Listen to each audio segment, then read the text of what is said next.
responsibility to tell you? No, I.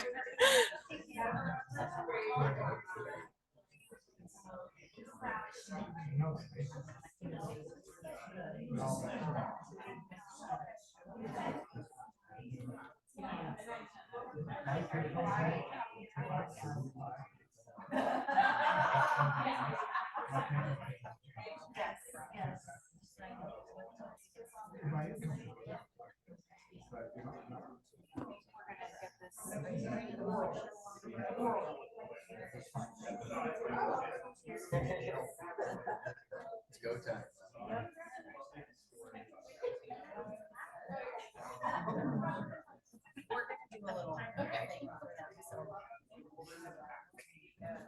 And I think Jake's on. He is. I'm trying to get him promoted to a panelist, but it's not moving him.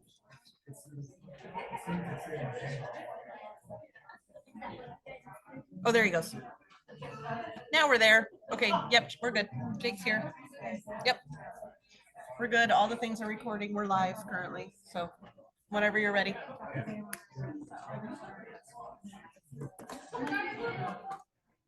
Hello.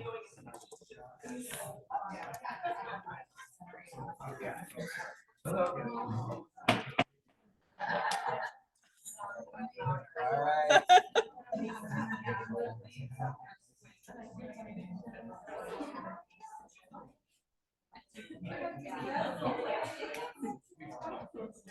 Okay. All right. I would like to first thank everybody for coming. It's going to be a celebratory meeting, and so I'm going to call the meeting to order, and we will begin with the flag salute. Amber, can you lead us?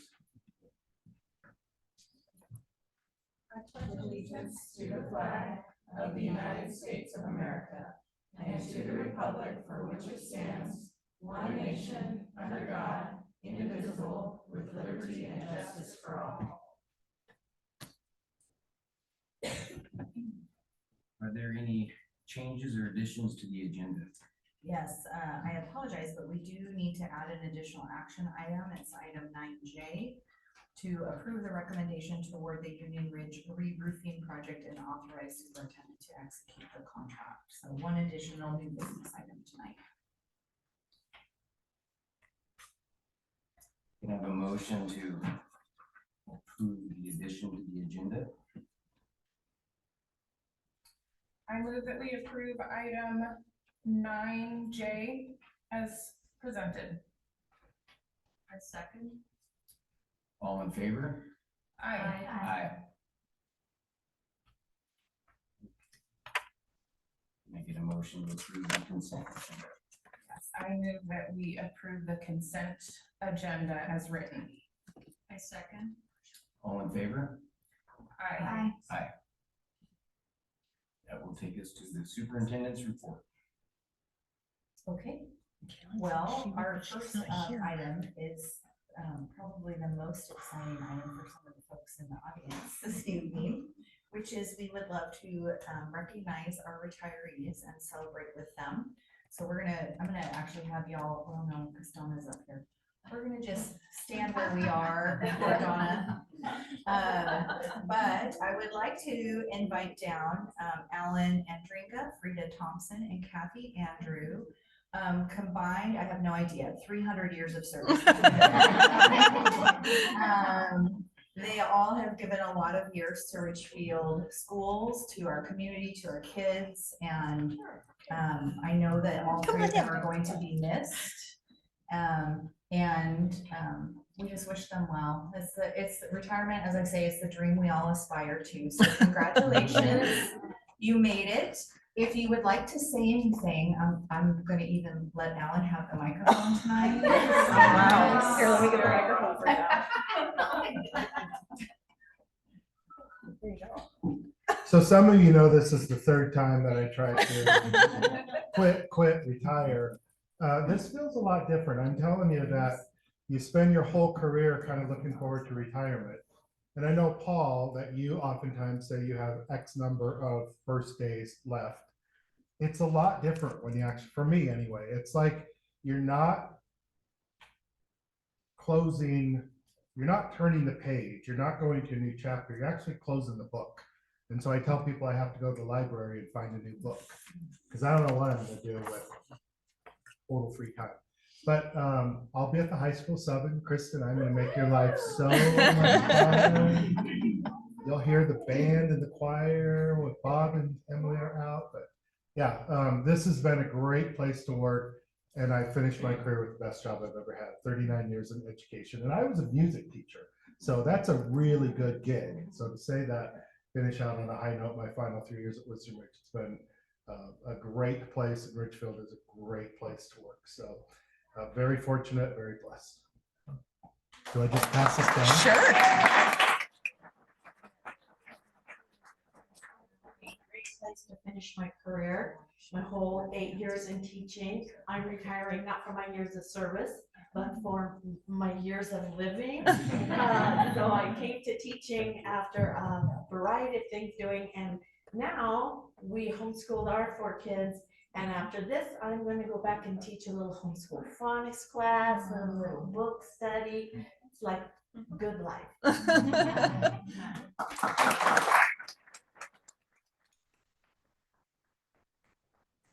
She's running away from that. Sorry.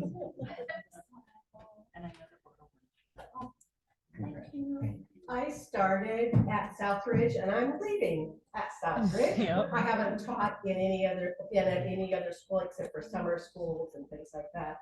But my overall experience has been wonderful. It's been a great place to raise my children. That was the whole purpose of me going back to work, is to have the same hours as my children and be able to have summers off with my children. Now I have a grandson and he's at Southridge, so it's gone full circle, and I will be back as a grandma. So I get to volunteer and I get to do the things I want to do this time.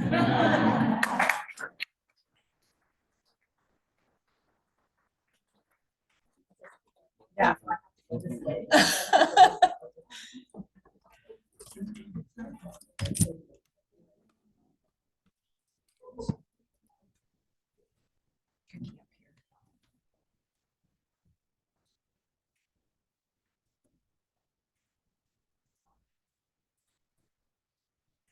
Congratulations to all 3 of you.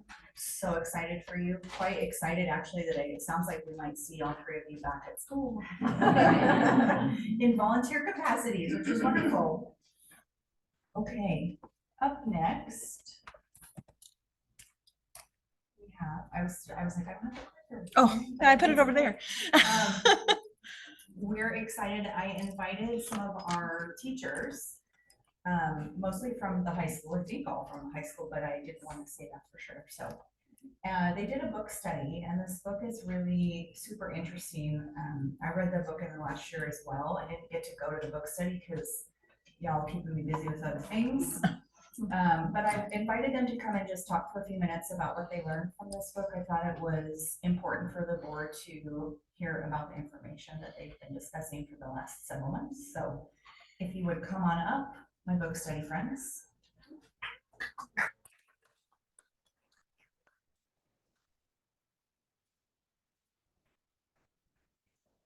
There's a clicker there for the slides. Sure. Hello, my name is Alex Varela. I'm here with my colleagues from the high school, Carl Brewer, Henrik, Paul Hammond. Over the course of the past several weeks, we conducted a book study with members of the high school staff, as well as members from the middle school as well, on The Anxious Generation by Jonathan Haidt. Next slide, please. Maybe, fingers crossed. So this is the central thesis of the book that we've been reading over the course of the past several weeks. Jonathan Haidt is a social psychologist, and he argues that we become overprotective in the real world while also allowing our children open access to what he calls the digital Wild West, or the technological Wild West. Essentially, it's all hands off on the internet and all hands on deck in real world interactions with our children. And this has caused a lot of widespread social emotional harm that's been exacerbated by near constant access to the internet and internet-enabled devices, most notably for our purposes in the classroom being smartphones. Next slide. These were some of the reflections that we came to as a staff. This is what we observed both at the middle school and the high school. There is a profound anxiety amongst our students from remaining constantly plugged in, whether that's to social media or to other things that they have access to on their smartphones like the 24/7 news cycle, which I know a number of my students are equally disturbed by as what they see on social media. Research supports the research that Haidt proposes in his book, supports the idea of cell phone policies that limit access to student cell phones, not just during instructional minutes, but also during social and emotional time, passing period before school, after school lunch. And then students are in a constant state of what we sort of dubbed technology detox. One of the things that Haidt proposes in the book, backed up by research, is that it takes about 30 minutes for students to disengage from the anxiety caused by constant access to technology. With 55-minute or so long class periods, we are constantly in that revolving door of technological detox. And that contributes to that, again, that sense of anxiety and behavioral problems related to technology. And so, next slide, last one, I think. Our suggestion is very broad. Essentially, we want to encourage the board to move to a district-wide cell phone policy that can be applied across all of the buildings in our district. And further, we suggest something that is enforceable for a cell phone-free campus, not just a cell phone-free classroom. That's all I got. Also, in the high school this year, we took on, we all came together and everybody's putting their cell phones in the pouches at the front of the room, as opposed to, it used to be more teacher discretion, but we all locked it down this year.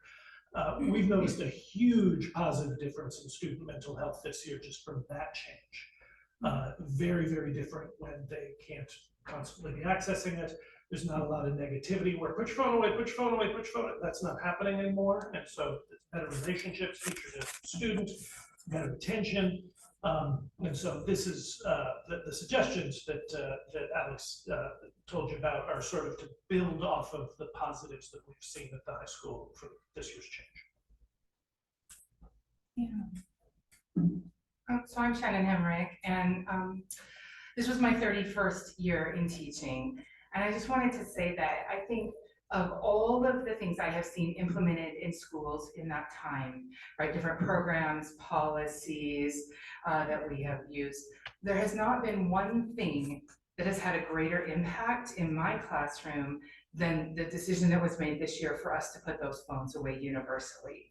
It was so notable in terms of students' ability to focus and like Paul said, to change the type of interactions we're having.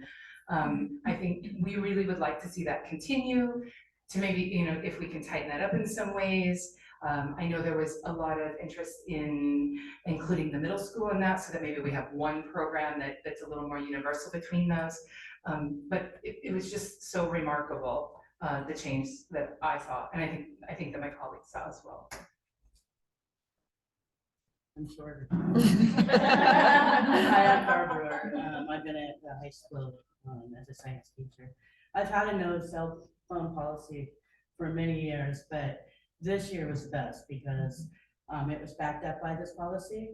And I really do think that if we continue with this, we have a shot at really helping our students have a really good learning environment where they can be more fully engaged with one another and the subject material.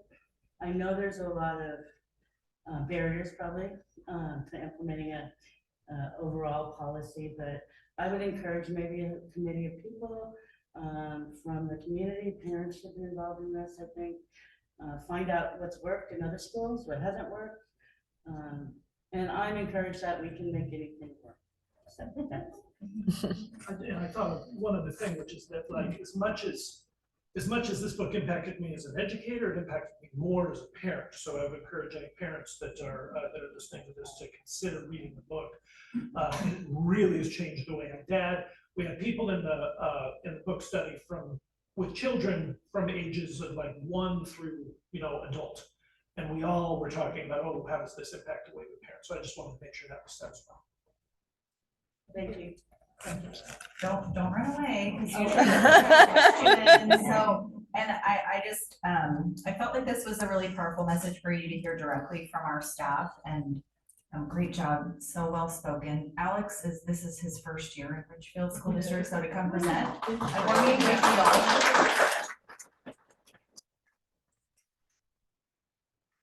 I think this table we get to sit behind maybe makes it feel a little scarier than it is. I appreciate that you took the time to read this book, bring it to us. I'm gonna add it to my list of books to listen to. I don't read very much anymore, but I listen to lots and lots of books during my workday when I have solo work time. So thank you for that. I know this is something that has come up over and over and over again as a parent, as a board member, over this last year. We've heard, I think, a lot of positive feedback about how the high school policy has been going this year. I will say I haven't heard anything negative about not having cell phones accessible during the classroom time. So to hear from a collection of teachers also that it has had really positive impact is great. And I'm always for bringing people together to look at an issue and see if we can find a solution together. So thank you for this resource. And I'm in support of moving forward on something that will work for our district as a whole. I will say my kids are younger and they also have device issues in classes, even at the elementary school. I think my kids come home and say, did you know that I'm the only person without a phone in my class? So this is not just a high school or middle school conversation. It's certainly something for us to be talking about throughout the entire district. So I definitely support looking at what that would look like for families across the district and certainly our educators, because it is hard as a parent to get your kids' attention when there's a device in reach. So I can't imagine trying to teach a group of 20 to 30 young people who all have them close by. So thank you. One of the things that we discussed as a book study group with Principal Palmer yesterday when we met, kind of deciding what it is that we wanted to say before we came to the board, Palmer brought up one of the things that we've observed with MTSS over the past couple of years is the idea that we are doing things universally the same. And I think that applies across building too. And so if nothing else, the biggest push from this group, I think, is us developing a district-wide policy that is the same and can be implemented in all of our buildings. So that when they arrive at the high school and we have this system, whatever that system evolves into, students know what the expectations are, families know what's happening in the classroom and how we're handling technology.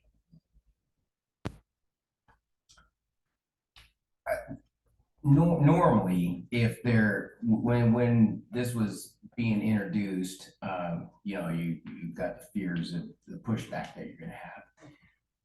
We normally feel that pushback, but I haven't heard anything. So that means that it went fairly smooth.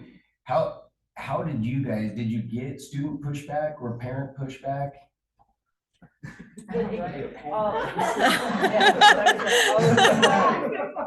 You got it all, Kristen? A little. A little bit, and it was just walking them through the why behind it, but then also sharing. I made a concerted effort to get student feedback systematically throughout the first couple months, and the students were overwhelmingly excited about it and relieved. That was the part that was most shocking. I thought students were going to be my biggest struggle and fight, and they were going to be the ones that were like ready to battle me.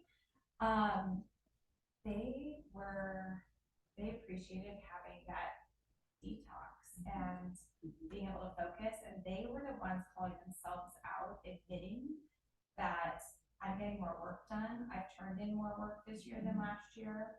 I'm more engaged in class. I have less homework because I'm actually using my class time to do work. I've gotten to know more classmates because I'm talking to them. And so when I started sharing that with the families that had concerns, they were like, oh, okay. And then there were some that had some safety concerns, and so I was able to kind of address those individually, one-on-one, and partner with them. But that was right at the very beginning, and then it's been fine. So, and our data, they didn't talk about our data. Our data of the incidents that were happening because kids had their phones to text and meet up and do naughty things during class time. They don't have that ability now, and it's interesting. We have students in class learning and doing what they're supposed to be doing during class time, and the data supports it, our discipline data. We share that with staff at the semester, and it's staggering. I mean, it went down 36%, 39%, discipline data down. That's not nothing. No, that's great. That's a huge number. So that right there also is something that I can share. Because I think everybody wants their kids in class doing what they're here to do and not doing other things. Yeah. So. I want to say that our students in general are very compliant, and I do feel like they had a sense of relief when they weren't the only ones. Kids all of a sudden didn't have to go to the bathroom. Things like that. They really do, if you take the time to explain. And then they're observant, so they see that, hey, our focus is on this, and then they all kind of fall in line with that. And so that's been great. And I think taking it one step further would be great. I understand we may not be able to, but the book puts a lot of really, really good research evidence forward, not just with cell phone, but with play, with how to deal with conflict. Some of those things that we'd like to instill in all of our students to make them good citizens. Yeah, no, I think that kids will push the boundaries that you allow them to push. And so if you can tighten those boundaries up, they just want to know where the line is. And you know, us as adults are the ones to set the line, and then that's what it will be. I figured that the pushback would be more from the parents. I think the parents had the hardest time not being constantly in connection with their kids, and that never happened before, but now it seems to be this huge fear. I need to be able to get a hold of my kids. But right? Yes. Yeah. So, but that's why we have office staff, and that's why we have people that can run and get phone calls in between the office and the classroom. So I think it's great. I'm all for it. I would just note that we had a real lockdown recently. And this was the first one we've done in many years where students didn't have phones actively on their bodies. And it was so much more efficient, right? And getting students to where they needed to be. And then our ability to, to talk to them, because of course they're immediately worried. They're like, we're not having a drill, are we? And no, this is not a drill, but there was like a lot less of that panic, and I have to reach out immediately. So in that situation, like an actual emergency potential situation, it was so much more smooth, at least in my classroom, so much better. Yeah.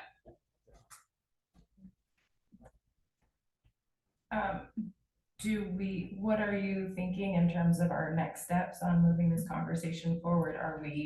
I know we love a survey. Yes, we do.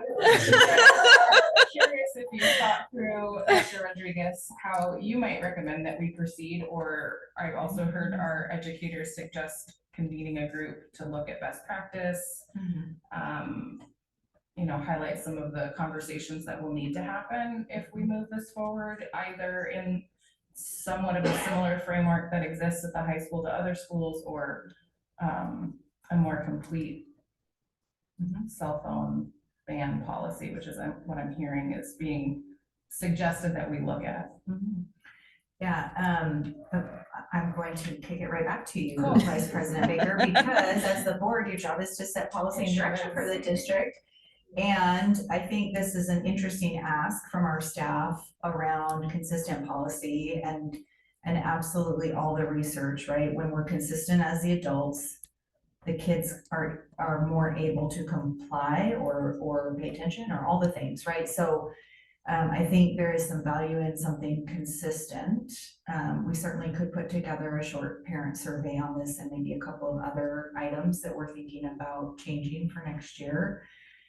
The best and worst thing about working in schools is that it's cyclical, and there is a natural time to roll out new procedures that are on the front lines of education. So in some ways, we have a short window if we wanted to have something different in place for next fall.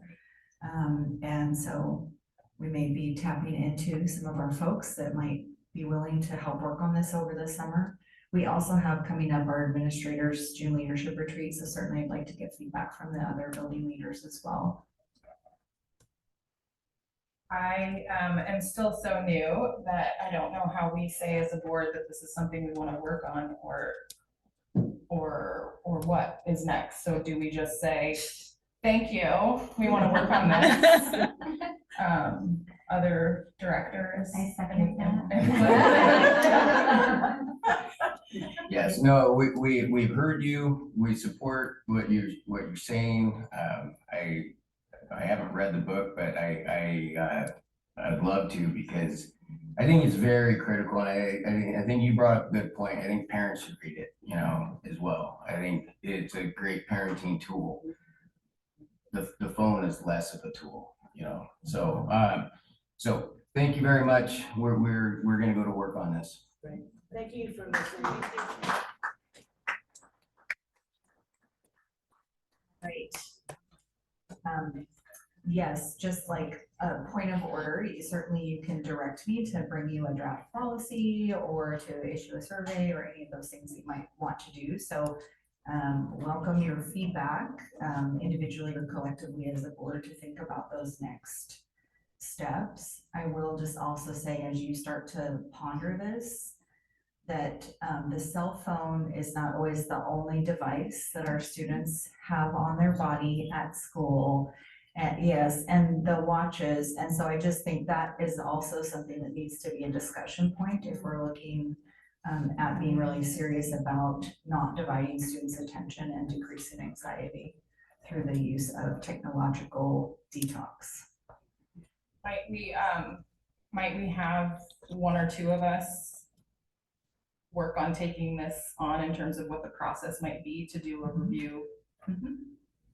That's my suggestion. I don't know if we're gonna pick that person now, but I think it would be good to have one or two directors kind of moving this conversation through the summer with you. Yeah, and the timeline is shorter than that because Right. handbooks and all of those things get printed much Okay, so give earlier. us So when's the deadline for I that would sort say of we thing? would need to figure the policy out no later than our board retreat in July. So Okay. probably Like 4 to 6 weeks. Okay. Mhm. So I would like to suggest that we have one or two of us take this particular policy conversation on to bring something back. Since Jake's not here, can we? Yeah, we can pick that one or Pick two that. people later. On, like, we will set it for the next meeting, then, who's gonna chair it and champion it and go for it. That would be great. Okay. That sounds great. Okay, awesome. All right, up next, we have additional presenters this evening. I'm excited to welcome over to the microphone our current principal of Southridge Elementary, Jill Nienhouse, and our soon-to-be principal of Southridge Elementary, Tawny Malone, and they are here to share with you updates on what's been happening in Southridge. This is our last in our series of school reports over the course of the year. So now you'll have, I think, a clear picture of all the work that's happening across the district. So turn it over to you ladies. Hi, good evening. Thank you, Dr. Rodriguez, President Jones. We're really excited to be here. This is my last time presenting as the principal at Southridge, which is a strange thing. So I'm just not thinking about it. I'm just shoving my feelings down, and this week's going to be great. It'll be great. I jokingly told Danny that we're gonna try to keep it to 90 minutes. Since we're last and it's sunny outside in June. Yeah. So we have worked a lot, and you'll see this in our one of our goals. We have worked a lot on our vision and our mission, and really identifying what we value at Southridge as a staff, as a collective community. Really trying to clarify as a community what we feel is important and how we're living that on a daily basis. So our building leadership team is made up of representatives of all of our grade levels and the others in our other specialist groups, and they all helped us develop our school improvement plan. And then as we've gone through the year, revisited our work and provided feedback and guidance for next steps. Here are some of our demographics. I think it's just, I want to just kind of point out, I guess, we have a, what seems to me for our Ridgefield community, a pretty high Latinx population in our building. We're at almost 20%, 19.46, and then almost at 10% for our English language learners. I mean, what we've seen, this is, I'm finishing my 7th year at Southridge, and what I have seen in the course of that 7 years is a real increase in just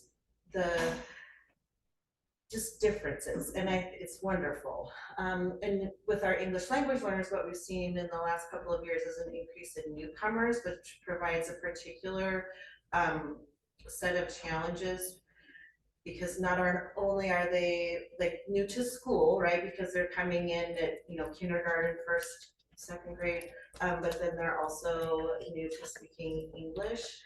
And it's really cool to watch students acquire that English language, and then just how much they blossom and grow, and when they have more ways to communicate with their peers and with staff. But that's something that I think makes Southridge really special. Okay. These are our Smarter Balance scores. This is longitudinal, so you can see from 18-19 and then on. So prior to COVID, our scores were in the 70s. And then we have not quite yet returned. So you can see the impact. I think that this is real clear evidence of the impact of the pandemic on our young students, on their learning, on what they come to school ready with, and kind of what they're able to handle and tackle. So we're headed in the right direction, but we definitely have work to do to close those gaps that I think are a result of the pandemic. And not only do we see this evidence in our ELA and math scores and the SBA, but we'll talk about it more when we get to our second goal, but we've also seen it have a significant impact on behavior for students and on their abilities to regulate emotions. And so that's also been a really big focus for us. How do we provide the additional supports that students need because they're not showing up at school in ways that we're accustomed to prior to the pandemic. This is the this is really complicated. I do not know why OSPI makes this framework so complicated, because it's really hard to understand. Brett, I just saw your eyebrows. It's really hard to understand. So basically, this is our they use this like a complicated formula, and there's like 5 different like PDFs that explain how this all gets calculated, but essentially what we're looking at is our ELA and math scores. So mind you, also this means just 3rd and 4th grade, because K1-2 we don't assess for those things. So this is 3rd and 4th grade. In comparing them to other 3rd and 4th graders in the state, and then also looking at our subgroups. And then it's color coded with this gradient color. So anything that's in blue is good, and anything that's orange is not so great. And so you can see from our data that we do have a real gap with our English language learners. And you can see in the graphic that's on the right-hand side, where it's giving you a couple of years of that data, you can see for our English language learners, like we really plateau and it's not awesome. So that's the area that we really need to work on. And we're trying. Okay, and this is part of how we're doing it. So this is our first school improvement goal, which was focused on reading comprehension. What we know and we've seen in our data over the years is that this continues to be an area that's challenging for our students.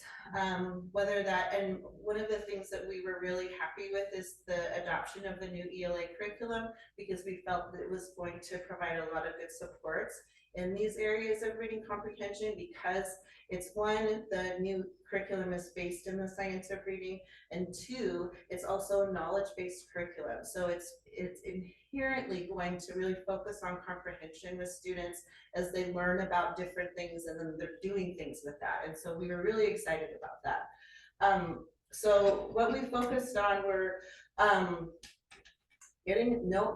how are we going to support our teachers as they're learning this new curriculum? Because typically what you see when you do a curriculum adoption is that your scores drop. So what we didn't want to see, right, was that our ELA, our reading scores, we didn't want to see them go down, because that's not good. But that's also very common when you're adopting a new curriculum, because it's new for teachers and they got to learn it before they can teach it. And so that can lead to a dip in your score. So we were really hoping to not see that. So we set this goal at 66% of all of our students would be at or above grade level for our overall reading comprehension scores in iReady, and that really trying to focus the work in our PLTs on supporting that through looking at our data, providing time for teachers to collaborate together on the best ways to serve students. And so that was really what we focused on. So what we saw when we dug into the data is that, and we did this a couple of ways. We adjusted our, previously what we'd done is we had called them tier meetings, and we would have like a 3-hour block of time with each grade level team, and look at tier 1 instruction, so that's for everybody, and then talk about interventions for kids at tier 2 and tier 3. And what we were finding is that didn't work, because we never really got to the tier 2 and tier 3 stuff in ways that felt useful for everybody.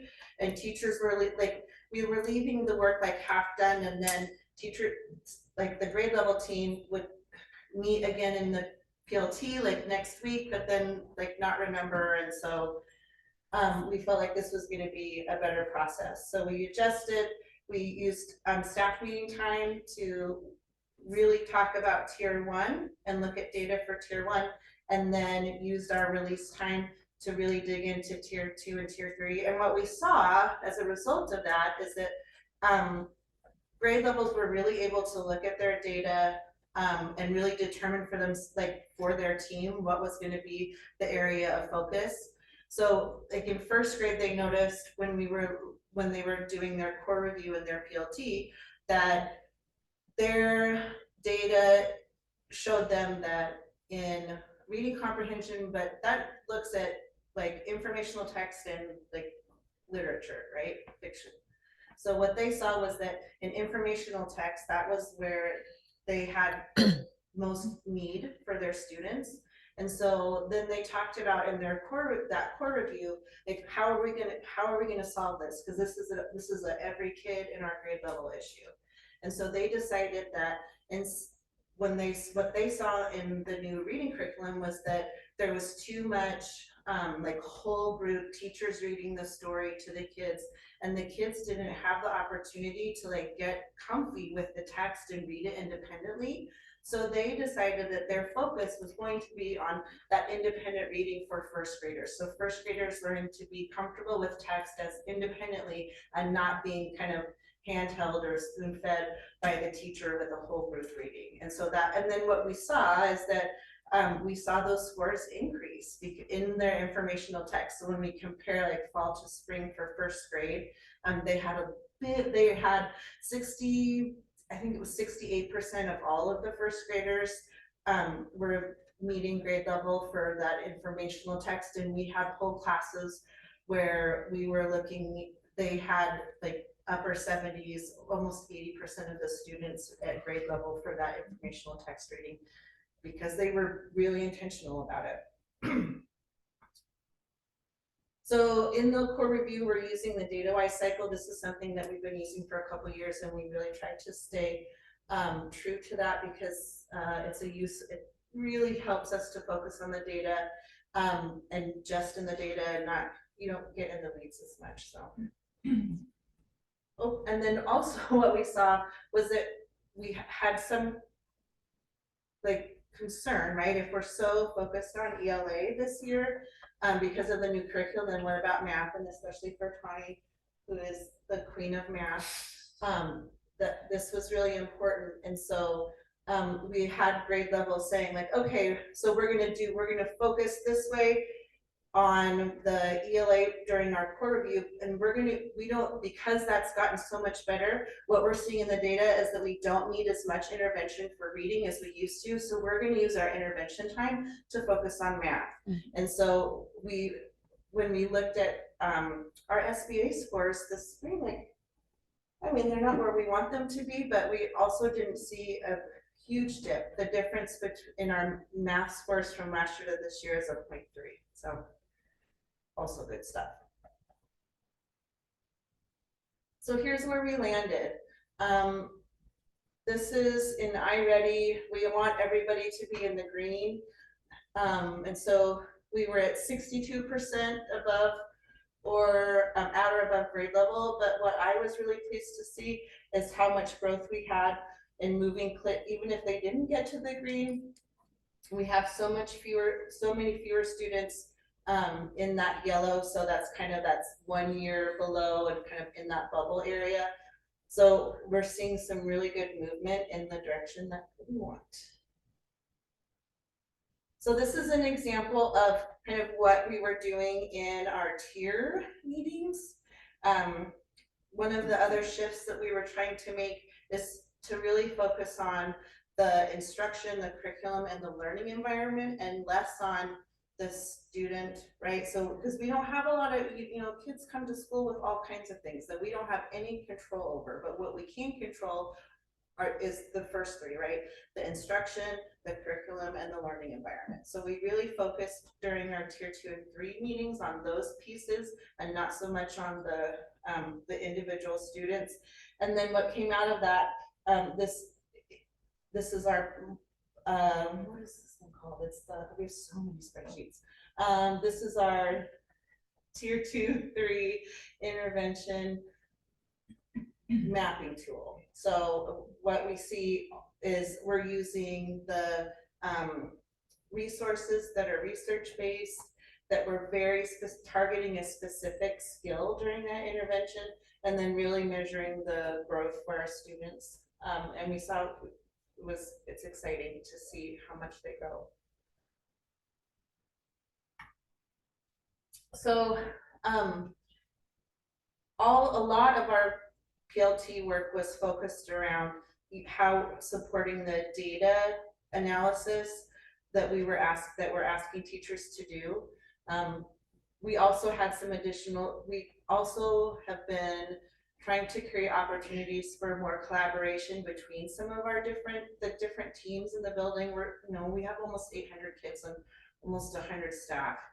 So we have to be really intentional about how we provide that collaboration. And so some of the things that we did this year is we had our counselor team working with our paras once a month to talk about student supports and counselors providing strategies and ideas for our paras on, things that were challenging for them and how to support students.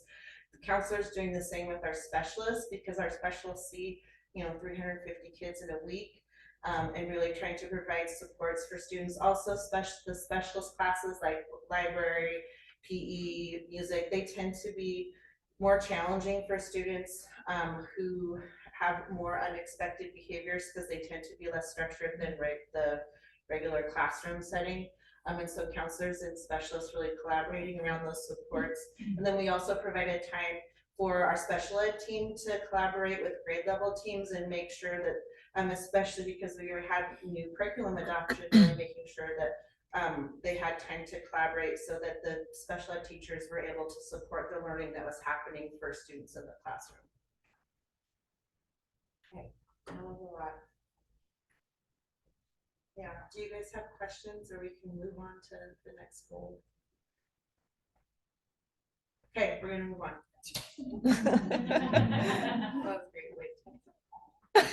1, 2. Okay, so our second goal was around social, emotional, and behavior. So I look forward to the time where we don't have to reference COVID as having an impact on our students, but the reality is we're still there. So our goal for our students this year really was a narrowed focus down into grade 2, and I'll speak to that here in a second. But we were aiming for a 10% reduction in incidents of physical aggression and defiance. So those externalized behaviors through changes in our systems and in our approach to intervention for students, as well as strengthening our tier 1. So I'll review 2 practices. Sorry, just shorter than her. That establishes clear expectations and guidelines, not just for students, but for staff. And then adjustments in how we approach data in order to make more informed decisions for our students. Okay. So I'm going to rely on my notes a little bit more than usual, because I am capturing the voices of our counselors, Anna Moskal and Ann Lamping, who really were the boots on the ground for a lot of this work, as well as our PDIS committee. So I want to make sure and reflect their voice in this as well. So they sent this picture in August, because they know how much I love spreadsheets, and had shared their findings about digging into our Swiss data. That's our behavior communication system. So when there's unexpected behaviors, it's documented in a system, so we can disaggregate the data, see when these behaviors are happening, what the behaviors are, etc. As they started digging in, they noticed trends over time, and some of the specific findings were very interesting. One of them was that our current 4th graders, which was that cohort that had kinder impacted by COVID, had a lot of internalized behaviors, which looks a lot like relational aggression, or in the realm of bullying, but like verbally, you're not going to see it externalized as like hitting physical aggression.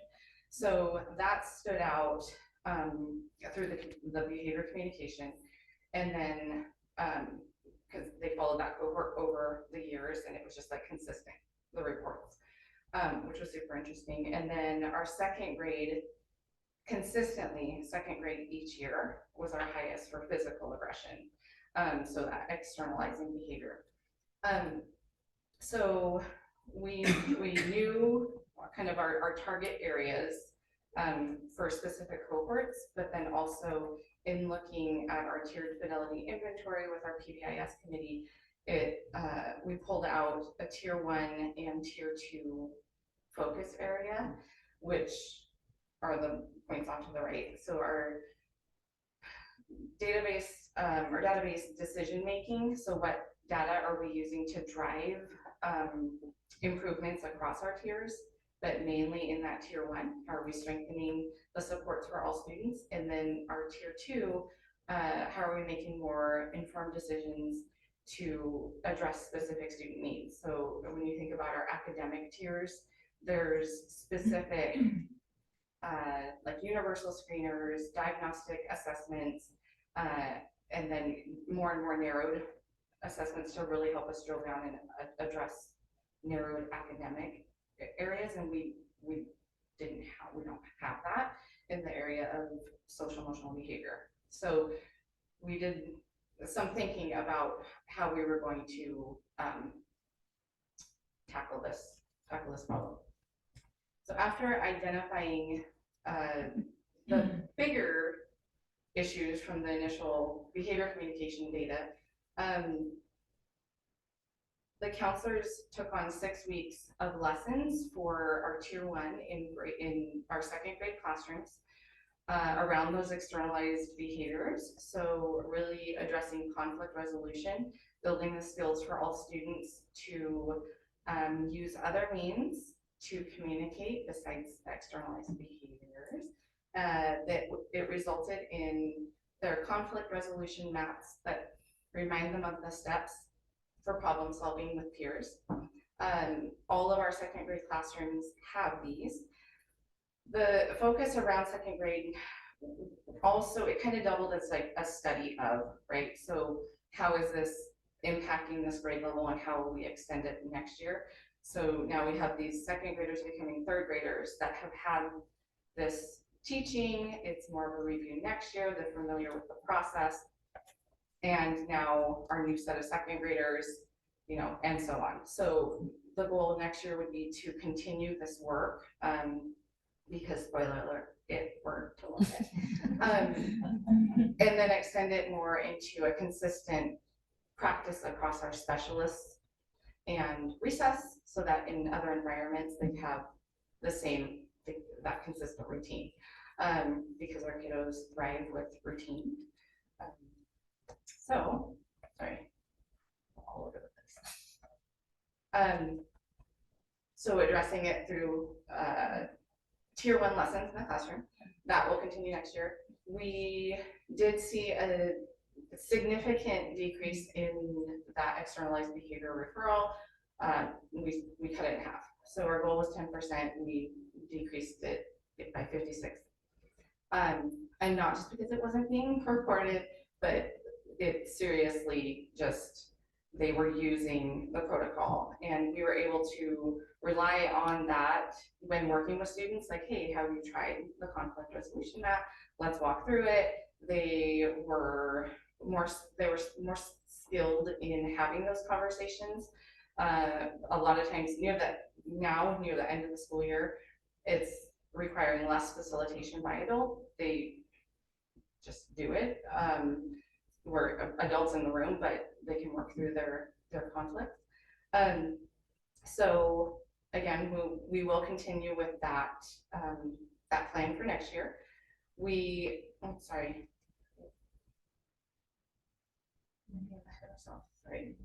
We for our 4th grade, how we planned to attack that tier 1 relational aggression challenge.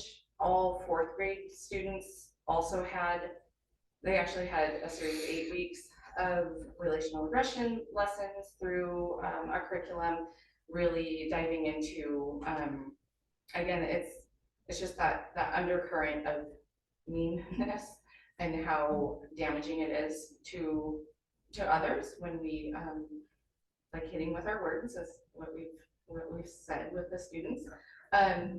So Ann Lamping and I had an additional intervention time for our 4th grade students outside of their win time, where we did assembly style lessons and did a lot of like small group work, since there were multiple adults in the room, and just really recognizing the damage that words can cause. That will continue as well next year with our 3rd and 4th grade. And then our counselors also implemented an anti-bullying curriculum as well, across the grade levels. So in that tier one, that we're going to continue with those because we're seeing the payoff for that. In addition, and I know that this is text the size of ants, so it's not meant to like really be able to read and study, but what we've communicated with our staff is a new system for a protocol for identifying and addressing student need in the realm of social emotional behavior. So again, kind of revisiting that academic structure where we have assessments that help identify the unfinished learning. We, the counselors, participated in professional learning and did their own research, and we tried on what's called the Bessie Universal Screener. So in addition to any Swiss data of those behavior referrals and Bessie Universal Screener, which every teacher filled out the screener for every student in their classroom, which was a rating scale for a series of externalized and internalized behaviors. So we didn't want to miss, because it's really easy to see externalized, not as easy to see internalized behavior. So filled it out for every student in our school. That helped flag then our students that might need more support in that tier 2 realm. But then even getting there, we were lacking the tool to know what students might respond to best. So in that tier 2 sub-realm, you have some decision-making points, like are students going to benefit from a small group, additional teaching, or maybe they need an additional adult to check in, check out with, and have specific goals. Some students are capable of doing a self-monitoring and just need like this is my one narrow goal that I know I need to focus on. I need the tools to build this. So we tried on what's called the student intervention matching screener as well, and that was in collaboration with teachers, plural, because we would get feedback from our specialist teacher, classroom teacher, and sit with them in a student's assistance team and really think about how we know the student will respond best. So there's a little like questionnaire on how students respond or what behaviors they exhibit in certain situations. From there, we would match that tool. Like we have some students now on check and check out where even a year ago it would have been when they were in tier 2, everybody gets a check and check out, just, you know, and it's really taxing on the system and hard to implement with fidelity for classroom teachers when you have multiple students on a check and check out system. So we were able to better match what was well suited for students to respond to and more feasibly use our human resource supports in the building. So, and it really, thinking back to our PLT, I'm just making the connection now, our overarching goal of building like PLTs, it really did bring together through our students assistance team that collaboration in a wraparound way for our students and our families. So as we layer additional support, we brought on an additional assessment called the ASAP, which is the assessment of I have it. Skills and unsolved problems, which is an even further drill down, in that team was a larger team of specialists, counselor, parent, or guardians, admin, and really thinking about and student, what do we know about the student, what's driving these behaviors, what are they trying to communicate, and how do we get like basically upstream or ahead of the behaviors that are occurring, what's that unfinished learning. So while still considering they're getting this tier 1 support, we've layered tier 2 and now we need some additional. So really it felt true to more of a wraparound than just kind of throwing spaghetti at the wall. What we are excited about next year is the moving forward with trying out character strength, because we feel like the problems that we've attempted to solve on our own will be supported by a solid framework. So thank you for giving us that opportunity. So we'll use our learning from this year dig into some more learning from Character Strong, and which will also provide a stronger tier 1 base and give us that drive for like fidelity to this curriculum. So we're excited for what happens next with this. I think that some of our to-dos. So referring back to our PBIS committee, our tier 1, our positive behavior system for supports, that's another aspect where when we went through our tier fidelity inventory, we're not at fidelity for that system, and that is our framework. We have to have a framework as a district in our state, so, and we need to hold ourselves accountable to that framework. We have some growth to do, and so PBIS team has taken on a lot of that work this year.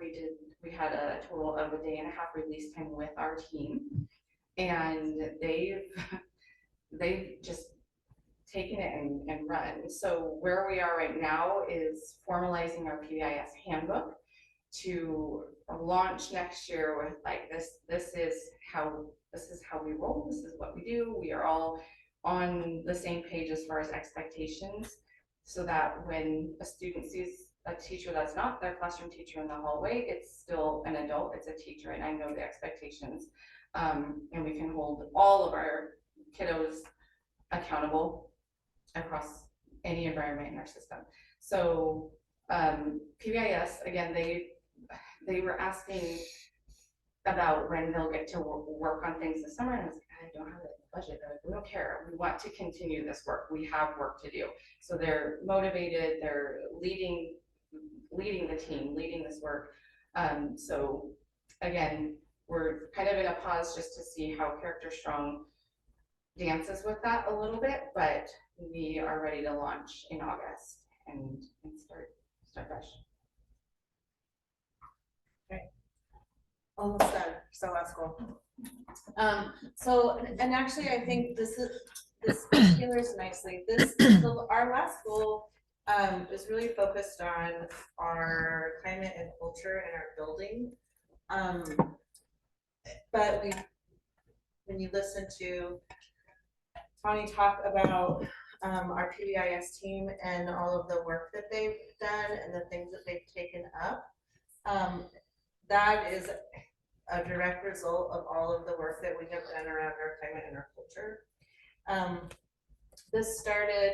We started this work several years ago, and last year spent a significant amount of time working on our community agreements, or like our school norms. We used an outside facilitator so that Tanya and I could participate just as a participant and not be the facilitator of the conversation, which was really important. And so when we created those, let's go on over here. So you can see on the right, those are the agreements that we created and finalized last spring. So then, like, as we were wrapping that up last year, we heard lots of questions about, like, so now what? Like we have these, like, and what?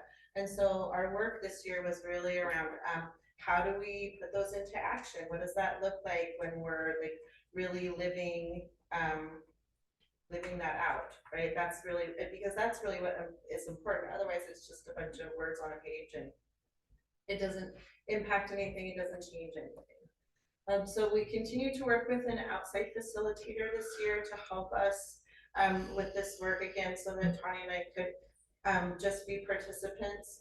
And so we used the Braving framework, which is something from Brené Brown. It's an acronym. It's boundaries, accountability, fault, integrity, non-judgment, and generosity. And so we started with looking at how do our community agreements, how do those align with those 7 tenets of the Braving framework. And so what we determined is that those agreements really aligned with non-judgment, accountability, and fault. And so then we spent time talking about, like, how do those show up in our day-to-day work, and how do we build that, because this is really about building trust. And really about, as we kind of dug into the norms work, the agreements work last year, and we really saw that a lot of what we were getting to was how we had difficult conversations with each other, and that we needed help in how to have those difficult conversations. And so what the picture on the left is kind of where we landed. So it's how to approach kind of using a restorative process, a difficult conversation with a colleague. And so, and what we've seen, it's not perfect. I mean, because we're all learning, right? We're all learning how to do this work together. But what we've seen is a real in growth in all of us in how we're holding each other accountable, how we work together, how we talk to each other. What has come out of that is that people feeling, I think, much more comfortable in speaking their truths and taking things up. And so you see something like the PBIS team, where you have some people who have stepped out in teacher leader roles to say, no, if we're gonna do this, we have to do it right. And that means we've all got to get on board, so let's go. And I don't think we would have seen that a few years ago, just because it felt very different. But we do have data that supports it. So you can see, this is from our CEE survey, and you can see this is over the course of well, we've only done it 3 times, but you can see the growth that we've had, and this just feels really good that our staff are identifying that we talk about how to solve our problems, that we address conflict, and that we do feel that urgency to do a better job to better serve our students. And so that feels amazing. And I'm very proud of that work, because it's not easy. It requires us to get uncomfortable sometimes. As we've done this work, there have been, it can be uncomfortable. And as a staff, we have committed to being okay, being comfortable with the uncomfortable, and because we really believe in that vision of where we want our school to be. And we're done, unless you got questions.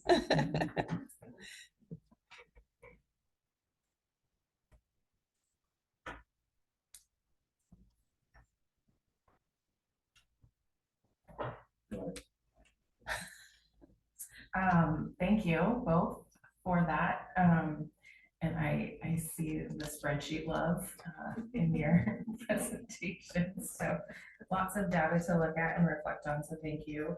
I have a question that comes to me, and you all have the benefit, bummer, to be the last school that we've heard. So a question for me, because we only have one age group where we have more than one building, right? So there's only every other school is all together. So I'm curious about PLTs, the professional learning communities that are happening, and how is there cross-school PLT that's happening at grade level? So across the buildings, or is it pretty separate? Not for grade levels. We did do some of that kind of cross-building work when we were looking at the guaranteed and viable curriculum work that we did this year. But our specialists regularly meet with their counterparts at the other buildings. So, and I'm not sure what the cycle is. I want to say it's once a month that they meet with their counterparts at Union Ridge. And then I think, and that also includes their colleagues that are at like View Ridge and Sunset and the high school as well. Yeah. And so and I'm asking this of you, not because you're the only school doing it, but the new ELA rollout curriculum this year, was there district-wide work groups on that, or was it still pretty much school by school for the elementary grades? It was pretty independent, and then like Angie and I really tried to we try to do the collaborating and make the plans together so that the things that we're doing are in alignment. There's not a time opportunity or time to do it a different way right now. So that's how we tried to address that and make sure that we're kind of all on the same page. Thank you. And then another question that came up for me around our ELL students, since you all have a larger population of ELL students than other campuses, sounds like. Yep. Proportionally. Around ELA specifically, because that was one of your goals,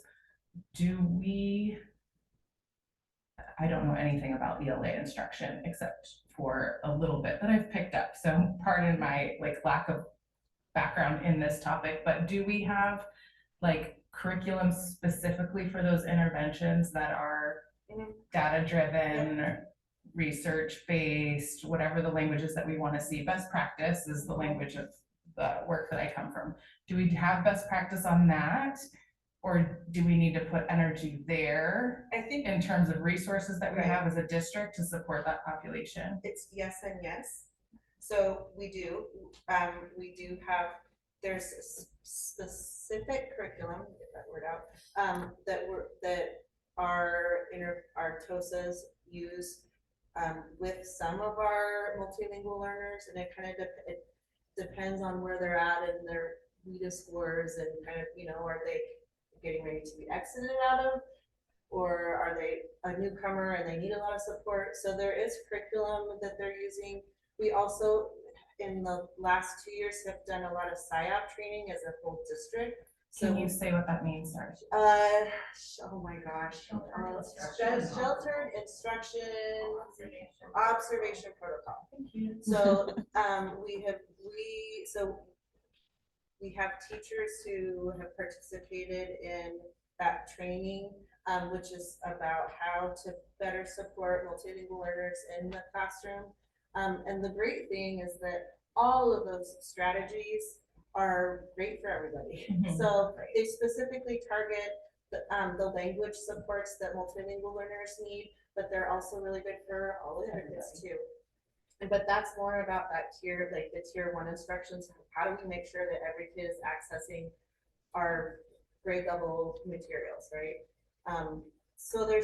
And then we've spent the last couple of years really focused on universal design for learning, which also is intended to help all of our students access the grade level materials. And so those things all combined should support our multilingual learners, but they have such deficits because they're learning a new language that there's always more that we can do, and other ways that we can be more intentional about how we support them.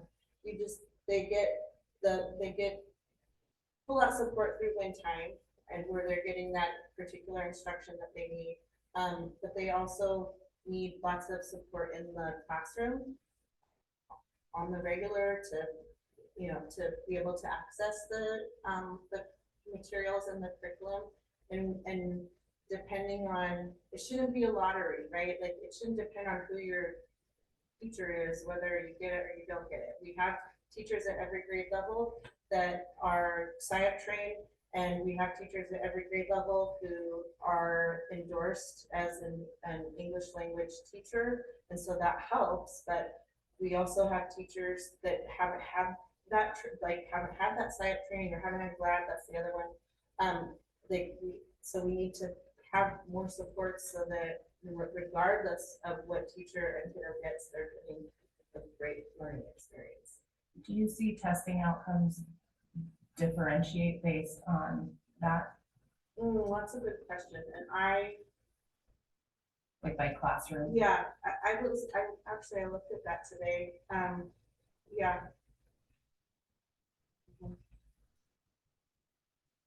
Thank you. I've got a question. Is it more on the I don't know, it's not disciplinary, but how the kids are acting out, and you said 4th grade was more verbal, and then 2nd grade is more physical. And is that across the board, boys and girls? Or, so historically, we have a higher percentage of girls with our male students.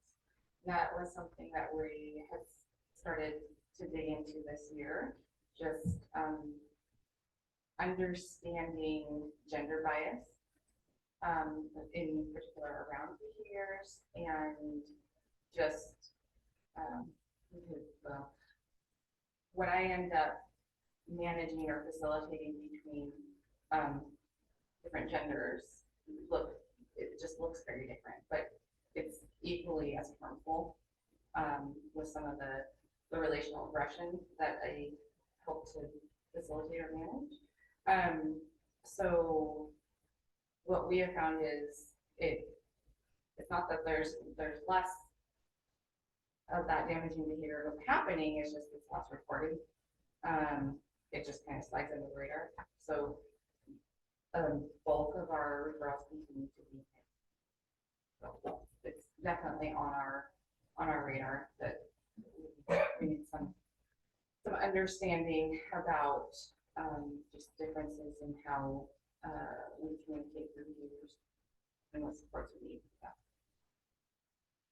I like how you said like hit with words, because like I was a family of all boys and we hit with our hands, but I raised all girls and they definitely hit with their words. And the words hurt worse, to be honest with you.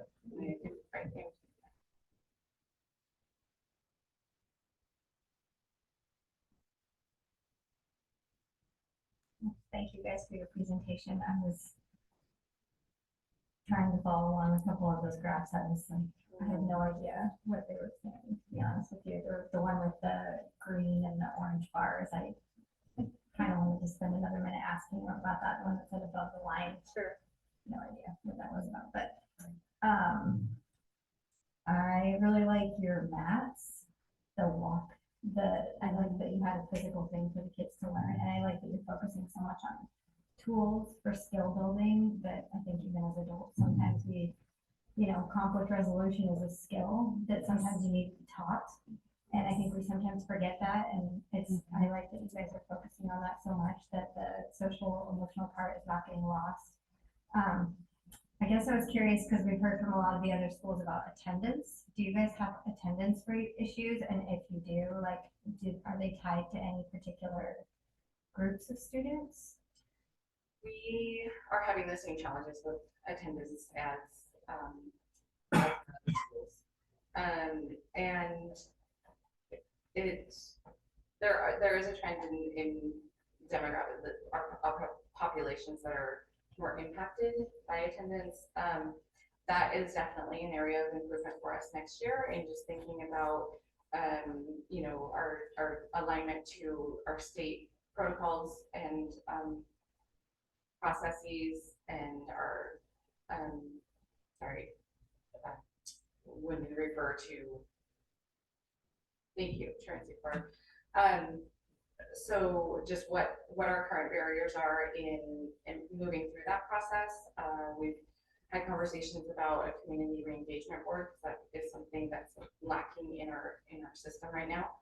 So there's a bit of, we hit kind of a barrier when we don't have that as a system right now in providing families further support or a little bit of positive pressure to have their kids at school. So we're hoping to work on that more in this coming school year and just get really clear and communicate with families often of the importance of their attendance.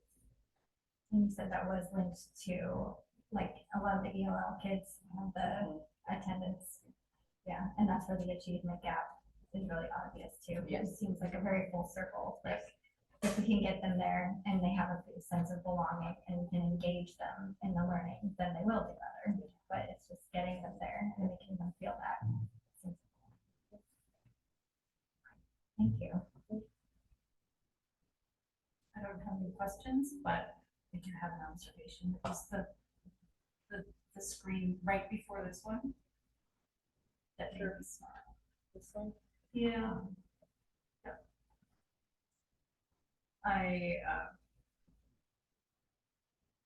The numbers are there. Things are changing. And this to me just reflects a lot of hope for our district.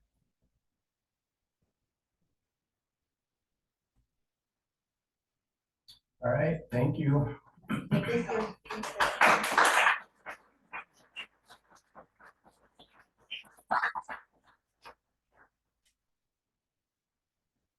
Okay, but wait, there's more.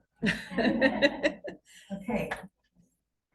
Thank you, Jill and Tony. Great presentation. It's always fascinating to hear, right? And I hope what you heard, every building has unique things that they are doing, but you also hear the threads that are coming across the system. And just like a cell phone policy, when things are consistent, it makes it better and we have better outcomes for not just kids, but for adults as well. So I am back with some more. Tell me something good. So end of year celebrations, just to name a few, lots of things happening. The View Ridge 8th grade promotion ceremony began about 20 minutes ago. So that is happening this evening. We have preschool graduations. If you want to see the cutest thing ever, it's 4-year-olds in caps and gowns. That is Thursday. There's a morning and an afternoon graduation. So that's happening. All kinds of other things fun that has been happening. I just want to make sure that we say thank you.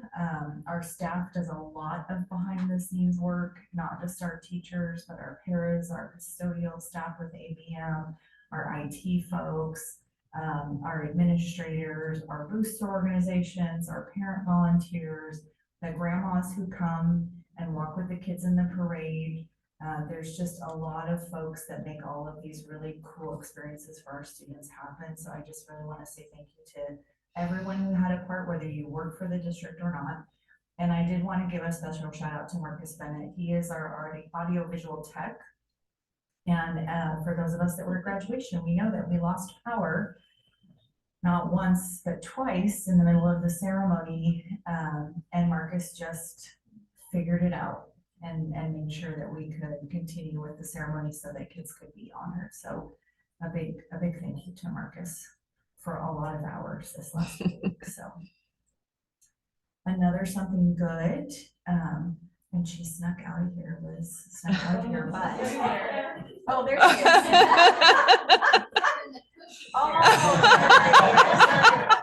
You could just like bring it on in here.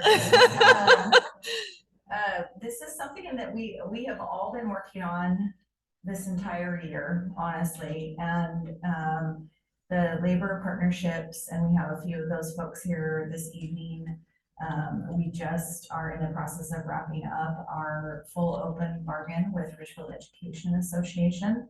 It was a positive process. It was interest-based. We had a lot of incredible conversations really throughout the year, but then also during the formal process over the last 6 to 8 weeks. We had 11 days of bargaining, and there's a lot of homework when you're bargaining. So it's not just when you're at the table, but there's homework in between. And I'm very pleased to announce that we've reached a tentative agreement between the district and the Teachers Association.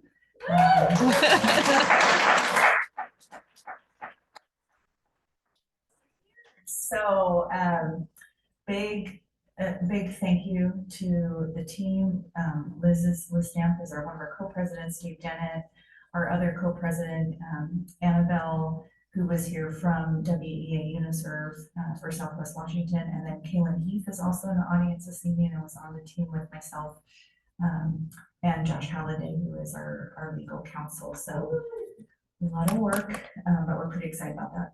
And then I also just want to share, continue to have great conversation with our Ridgefield Classified Association as well. And Ashley Taylor's in the audience tonight too, as she always is. But we recently executed 3 additional memorandums of understanding. This has been a long-standing conversation, so I'm pleased to announce that we've reclassified our elementary connection center paras. So all of our connection center paras are on the same pay scale and job description now, regardless of level.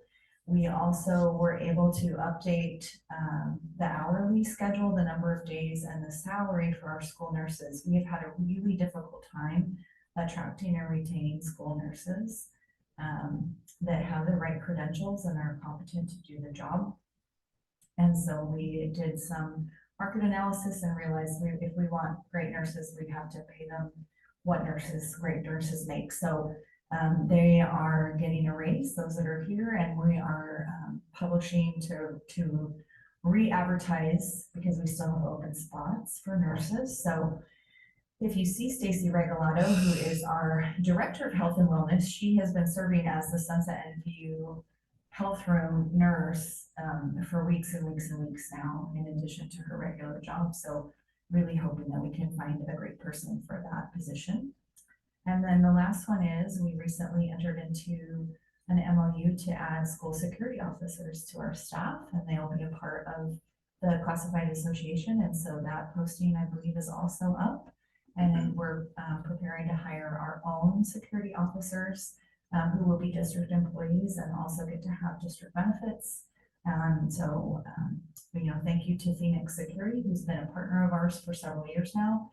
And we are big enough to have our own now. So excited about that. So just a big thank you to the ladies in the back row in the blue and also all the people that they work with. So it's been really good. Thank you. Yeah. And then I'm so excited about this. I came in this morning and told Danny, okay, couldn't sleep, so I thought of all these other things I want to do at the groundbreaking next week. So I hope everybody will come on out. We're going to have the groundbreaking for elementary number 3 next Wednesday, June 18th. It will be at 1 o'clock sharp. I promise it will be significantly shorter than graduation. And we'll have cookies and so it'll be great. Little kids in hard hats, like, again, can't miss it. So please come on out. And the weather looks not too hot, so it should be a beautiful day. We're very excited to have that coming up. On that note of construction, just the same updates I've been providing to you. I went through and added the approval dates on this so you can just get an even better, tighter sense of the timeline. We're in the process right now of D9 submissions. We have a few items that are on the agenda this evening that are items required for that process in order to access school construction assistance program dollars. Again, just the project management overview, and you'll see the dark orange here because we are bringing this to you this evening, a recommendation around whom to award the bid to. So we're very excited. We had 7 different companies that provided bids for this project, which is a really high number, particularly for our size. So really excited to see how many folks want to be a part of the project. Statewide updates, don't expect you to read the tiny print, and I already shortened it for you, but these are links. So I did want to share with you as a board, but also with our staff and the public, if you're interested in what are the impacts to public schools from state legislation. I've included most of the ones that are going into effect in August. It's really fun as a public school to be told by non-educators what we need to do in the next 8 weeks. So just some things I thought would be good for folks to be aware of. House Bill 1296, promoting safe and supported public education system. There are some things in this that go into effect immediately. Really what is particularly important for us as a governance team to pay attention to is OSPI under this new legislation is being asked to establish a process to investigate complaints of alleged willful non-compliance with state law. And should they find a district to be in violation or a certificated staff member to be in violation, they can take away your certificate, teacher, principal, superintendent, and they also can sanction school boards and individually as board members and also as a board collectively. And the ultimate punishment is to withhold funding. So we want to make sure that we are complying with state law. It's one of those, as a mom, right? You get what you get and you don't throw a fit. Like, we follow the law because it's the law. We might not like the law, but we still follow the law. So now it's codified in that way. Special education funding, we are grateful to our legislators for changing the special ed multiplier and increasing it a little bit up to the 1.16 level, and a few other pieces. So that information is there if you're interested in that. The last one, just an issue that as a former high school teacher, this is something that we talked about in class. And sex trafficking, really the target is middle level age students. And so I just think it's really important for folks to be aware. We live in this lovely community. Portland and Seattle are the top 2 cities in the state for sex trafficking. And so just, I think this is a topic that not everyone wants to talk about, but this has been now added for this next year that students need to have information around prevention at least once between grades 7 and 12. I would say personally, I think this is an important part of our health curriculum. And that is something that we need to review this next year as our health curriculum as a whole. So I just wanted to highlight that issue. We have some new language around dual and tribal language education, just some additional resources around the seal by literacy, which you saw many of our seniors earn. So that's very exciting. They were honored at commencement as well as at the senior awards ceremony. House Bill 1393, providing public school students with opportunities for cultural expression at commencement ceremonies. I will say one of my favorite things about our commencement is that it is a classy affair, and kids also have the opportunity to express themselves through decorating their mortar boards. So we saw all kinds of amazing things that happened with those, and also with cords or other regalia. Our students serving in the military had special insignia. So they have now at a state level said that is something we're going to permit. Previously, it was just for tribal regalia, and so it's been broadened to allow other things of cultural significance to our students and their families. Bill 5030, reducing barriers to obtaining vital records and allowing alternative forms of documentation. Very registrar oriented, but I think this is important as we've had some prior conversations at board meetings around students who may be undocumented and the importance of school being a safe place for all children to attend. Our Constitution in the state of Washington is very clear. Whether you are a citizen or not, you have a right to a free and appropriate public education. And so there was legislation that basically said we have to, as a district, accept an expanded list of documents to verify a child's age or date of birth for the purposes of enrollment. So I appreciate that leadership at our state level around ensuring students are able to start school. Updating emergency response systems in public schools, including panic or alert buttons. We already have these. So the Centigics that you've heard about before, it works really well. If you've never seen it in action at a campus, you could go out this week because there's a lot of things in last week's school that happened. And when staff need assistance, they press that little button and people show up. It is a really nice system. Allows our administrators, security folks to see exactly where that person is located. It actually will follow them for a short moment so you can see what direction they're going. So one of the things that I hear most often as a concern from families around not having cell phones is what if there's a school shooting? What if there's a serious incident? And Centigics is really super helpful because it allows us to see which direction are people going and in real time. So it's actually really a wonderful tool for ensuring the safety of our students in the event of the unthinkable. It's also across our state, it's also saved lives when perhaps like a staff member is by themselves at prep and they have chest pains and they're able to get help and not just be in the room without access to assistance. So I'm really thankful that we have that in place here in Ridgefield. And then the last one, inclusive learning standards. So there is some new policy that is coming out around inclusive age-appropriate instructional materials. So we will be bringing to you, I'm sure, a revised policy and procedure in alignment to House Bill 5462 in the near future. A couple OSPI updates. They always do these updates on the day we have a board meeting, so I'm curiously like adding things to share with you.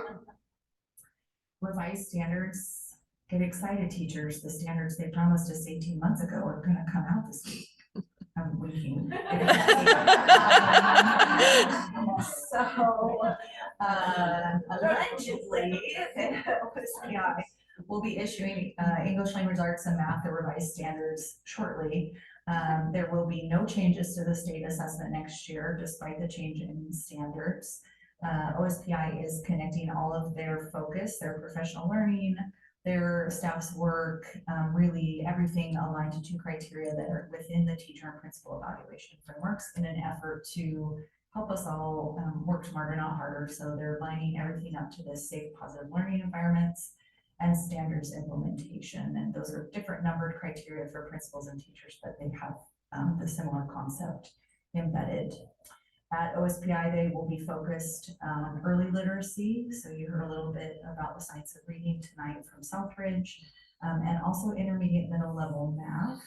That will really be a focus of OSPI and also the 9 ESDs, the educational service districts across our state.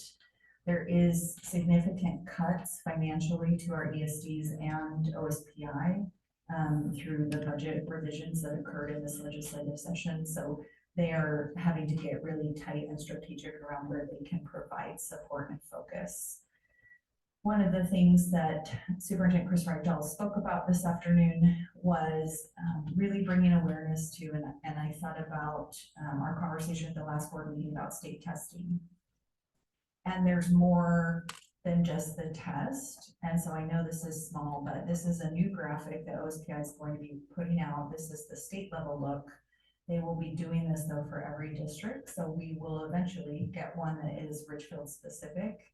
And it shows really the growth or the current assessment year to year for kindergarten readiness. So looking at our WAKIDS data, teaching strategies, gold assessment data, looking at the attendance, our high cap percentage of students being identified for high cap, a really close look in on 4th grade reading for foundational reading skills, 8th grade reading for foundational reading, as well as 8th grade math. 9th graders on track, dual credit participation, and then dual credit excluding CTE. So it's more traditional dual credit like advanced placement AP and running START programs that we have through Clark College here, and then forward to graduation rate. That crazy graph with the orange and blue that Joe was talking to us about, they use the metrics from all of these things to do the oranges and the blue. So I appreciate that this is something that is a little bit, I think, easier to access for most of us.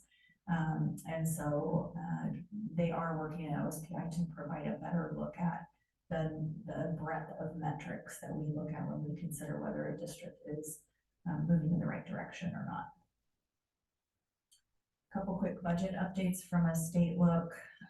As always, I'm always monitoring sort of the financial conditions across the system.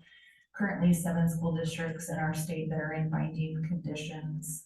That means they don't have enough money to make payroll. Then OSPI anticipates a few additional districts will be joining that list rather soon, including some in our region. Districts are basically running out the clock on their fund balance. So when we can't pay the bills, they're eating through the fund balance. And then when that runs out, you go into binding conditions. It's effectively like filing bankruptcy as a school district. So OSPI has noticed that the thing that precedes that is a lot of interfund transfers, borrowing from your county treasurer to make payroll, multiple months in a row, those types of things. So they're going to start looking at those antecedents, if you will, and paying a little more closer attention and getting involved with districts earlier when they see that starting to happen. The state legislature also in the session this year assigned OSPI to do a school funding equity study. They provided no money or support to do that, but OSPI is on the hook to do it. It's due in 2.5 years. That would be a short session. There's no way that we would see changes to our financial schedules in education in a short session. So OSPI's goal is to finish it in 1.5 years so that it will be during the next long session in 2027. the first 6 months of this statewide task force will be focused on looking at all of the prior school funding studies that the legislature has required them to do that they have not chosen to implement. And looking at the current data, there will be some sort of work group. So we anticipate there'll probably be a call out via all of the state associations to have representatives at that table. And then one last one, they did short, the legislature assumed that $50 million would go unspent by K-12 education across the state in the K-3 class size reduction money. Of course, that is not what happened. As always, districts met those targets and we'll get that money, which meant that OSPI is shorting the funds for the month of June. They will work to, of course, make up the difference in July for our friends and colleagues in districts that are struggling financially. That is like a double whammy right there. So unfortunate to see that happened. And I think my last statewide item is the Parent Bill of Rights. Right now, PESB and OSPI are in sort of the rulemaking process, but this is that willful non-compliance that I already spoke about. So you can go to the link on that other page and read all about it. Okay, shifting gears. I'm gonna go quick here, but I can't really believe it, but in about 3 weeks, I will have been here for a year. I'm excited to go to my second Ridgefield 4th of July parade because nobody does parade like Ridgefield does parade. But I thought it was a good opportunity to just share with the board and the community a look back. This is from my superintendent entry plan goals around strengthening our governance team relationships, which I feel like we've done a lot of work there, strengthening stakeholder engagement and enhancing communication. Gaining a deeper understanding of our organizational strengths and challenges, both around our student outcomes, but also around our district operations, and doing what I can to serve as a role model for staff and advocate for personal wellness. I'm terrible at it, but I'm going to keep working at it. And then you can see the entry plan commitments there to the right. I feel that I have worked really hard at these things and been pretty successful. Always open to growing and hearing feedback, but it has felt like a really good year to me. And I wanted to give a little bit of a summary as we kind of get ready to launch into year 2 together. So the entry plan was really a foundational document to help guide my work over the first year and keep you apprised of what we were doing at the district as the board who oversees it. And really it was to ensure that we had a transparent, thoughtful, and supportive transition. Leadership transition is always really difficult. It's difficult at a building level, it's difficult at a district level or an organizational level. And so there were really key pillars of the plan: listen and learn, talk to lots of people, meet with lots of people, go to lots of things, assess and analyze, really taking a look at our data, our organizational capacities to find strengths and challenges, and prioritize and plan, because I love alliteration. Use gathered information as a springboard for strategic planning. So what did we set out to do? Establish relationships. I met with, as you know, last summer, every central office employee, every administrator in the district. We launched some key communication strategies this year. And at year end, the majority of those tasks have been completed that were on that big document to begin with, or they're items that are ongoing items that we are going to continue to do. A significant investment in labor relations and building our building leaders and district leadership has occurred over the last 11.5 months. I've talked about before this listen and learn, and I know I haven't really shared like, well, what did I learn? So I wanted to share a little bit about what I did learn. So current strengths of the district, communication, it's helping. We've had a lot of, I started a staff newsletter every week. There's a really creepy tarantula in this week, if you didn't see it yet. And I love it because staff will like randomly send me responses to the newsletter. And someone was like, did I jump to the bottom? Yes, I did. Did I learn my lesson about doing that? Yes, I did. So funny. So it's been great. Positive district culture. We have engaged principals, assistant principals, there is a real sense of teamwork here in Ridgefield across many avenues. Efforts to support academic achievement, provide resources. So we try to find some quick wins, like getting the laptops out of kindergarten backpacks or first grade backpacks, right? I remember back in September, the little kids at recess and they're like tipping over with their backpack because it weighs more than them with their little Chromebook. So I think we've done some cool things this year. Staff morale, community partnerships, I believe, have improved, and some pride points. We have amazing staff. I mean, you saw it tonight. We have amazing leaders. We have amazing teachers. We have amazing people who really want to do the right work. There's been strong collaboration. We are looking at how we really grow and improve our programs that meet the needs of our students who have been the most marginalized. I'm proud of us as a district that we're having the conversation and we're having it publicly around the things that are challenges. And there's just a lot of great spirit here in Ridgefield. Areas needing attention, academic concerns, especially in math. We have a tough road to walk ahead of us. Some inconsistencies in grading practices and approaches to feedback to students. You know this and our staff know this. We have some real gaps in special education, multilingual learner, and highly capable programs in terms of outcomes for students. And equity is not about just access, it's about outcomes. But we are looking at that data, and you've heard, I think, in every single building presentation over the last 6 months, they're looking at that and they're really digging down into those populations, those subgroups.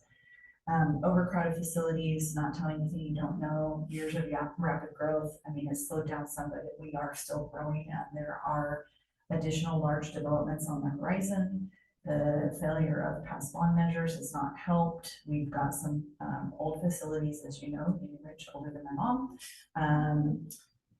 who's 70. So chronic deferred maintenance issues, which we're starting to tackle. And then just, you know, the normal things of being in a big organization, the time constraints. You could ask probably any employee of the district, no matter their role, and they would tell you one of the biggest challenges is time. Communication, often a place where things go wrong. Challenges with decision-making processes and concerns about specific school climates or leadership practices. So we still have lots to do. We have gotten after a lot of these things, and I think we have a better understanding of what's there as we move forward. Also, really, what I heard from a lot of folks was a focus around student needs, the individualized support, ensuring that we have consistent high expectations and consistent enforcement of boundaries. You heard that tonight with the cell phone conversation. When every teacher in my hall is not allowing cell phones, my life is so much better. When I'm the only teacher saying you cannot have your phone out, I will battle that all day long, every day, 180 days a year. So that consistency is really important.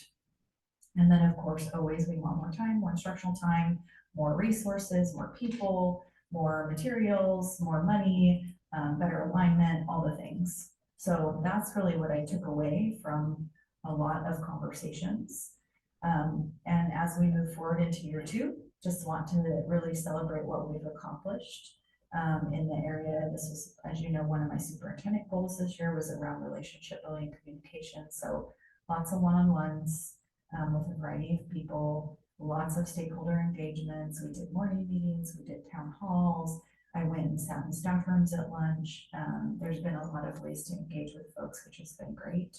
Regular labor management meetings and collective problem solving, improved visibility at schools and professional learning. I actually feel terrible about this, but people say, oh, we feel like we see you all the time. And I'm like, I wish I could be at school so much more than I am. So I'm going to continue to focus on that next year. Strong investment of time in our principal leaders. They really are a linchpin in helping us move forward as a whole system. We did launch our On the Range employee newsletter with our pet or pets of the week. That's like my favorite thing ever, is seeing everyone's animals at home. And our employee recognition program, the Golden Fry. Danny ordered 150 golden fry keychains, and we ran out. We're gonna have IOUs at the end of the year. Yeah, it's pretty awesome. That was not a golden fry worthy clap, I'm just gonna say. Okay, so I think in total, how many did we have nominated? This is colleague to colleague. I feel like it was 185 That's what I around was- I there. was thinking It was more just shy of 200. nominations than days in the school year. Yeah. So that's pretty phenomenal. So I love that we collectively love to celebrate each other and the hard work and the good work that we see every day. We resumed the quarterly mailers to all of our community members. That was a big ask that I heard from community folks, particularly those who don't have children in the district. They're like, we don't even know what's happening. I don't ever drive by school. I don't even see a reader board. So we've done that. I've launched I'm going to say monthly with air quotes because I'm really bad about the deadlines, but I've had a number of op-eds in the Reflector, and I'm going to continue to do that. And as you can see here at 6:50 p.m., we have considerably more robust board reports and conversations, and I hope that that is meeting the needs of various stakeholders to know what's happening in our district, and that they feel that we are being transparent with our communication and that word is getting out about what we're doing. Just some more things we've accomplished, like facility solutions. Cannot wait for that groundbreaking. So excited to go into that. So it's going to be a lot of fun. Should say thank you to Kelly Nicole is in the audience too, and she, along with Carrie Upton, who's not here, really just did so much work on the district's behalf. So thank you. We have begun addressing deferred maintenance needs. I didn't put that slide in tonight because I knew we had a lot, but when the item that we added to the agenda tonight is your approval of getting the Union Ridge roof fixed this summer before school starts next year. Woo, so excited. Okay, and next time I'm gonna bring you the bill for the high school. At any rate, fiscal stewardship. I joke that I've been a miser, but I really have. Like, I have said no to a lot of things. Sometimes you have to say no to good things in order to get to great things. And we've reduced central services spending. We cut way back on travel. I have really strongly discouraged the use of substitutes for time out of class for professional learning, because it's critical that our children have the most qualified teacher in front of them all 180 days. So I will continue to share that message. We've used unfilled positions to save funds by not backfilling them right away. It helped us to decrease the number of reductions we needed to make and give us the opportunity to reorganize central services for next year in a way that I think is going to be beneficial to the whole system. Great news with a clean audit. I can't take credit for that. That all happened before I was here, but big thank you to Paula and the business office for all the work in ensuring that the state auditor's office had everything we need. And we also have revamped those financial presentations monthly. And so I hope that people are starting to feel like, okay, I know what this graph means now because I've seen it 10 months in a row.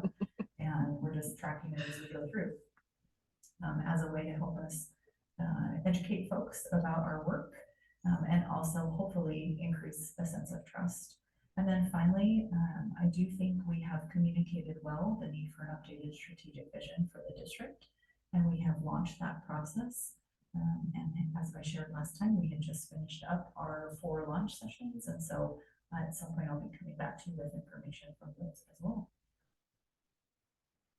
I think this is the last one, I promise. Where are we going? Intentional fostering a culture of collaboration. We're going to keep at that. Commitment to continuous improvement, continuing to celebrate. We do that really intentionally at the start of almost every meeting or that I have with the regular groups that I meet with, and partnering with student, staff, families, and the community to develop our district's new strategic plan.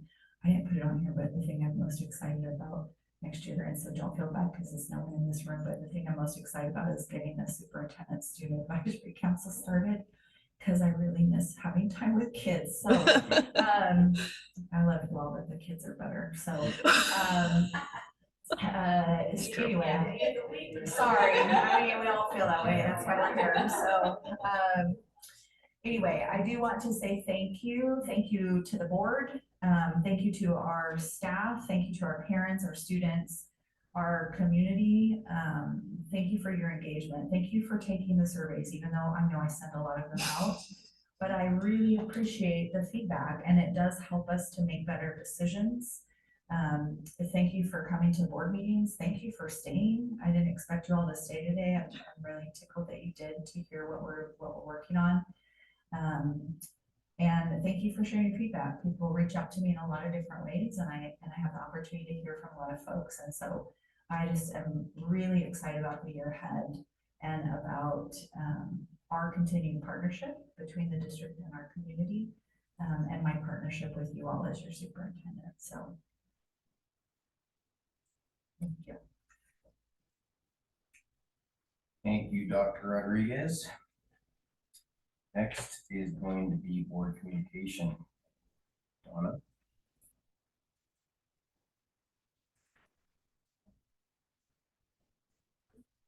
He had to leave. He had to step out, so he's not on here anymore. I missed you all at graduation. I look forward to watching the recording. Thank you so much to Southbridge for coming out and presenting.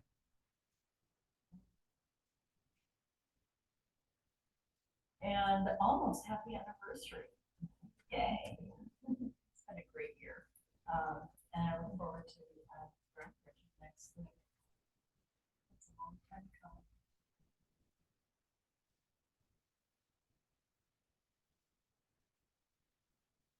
Go ahead, Amanda. Okay.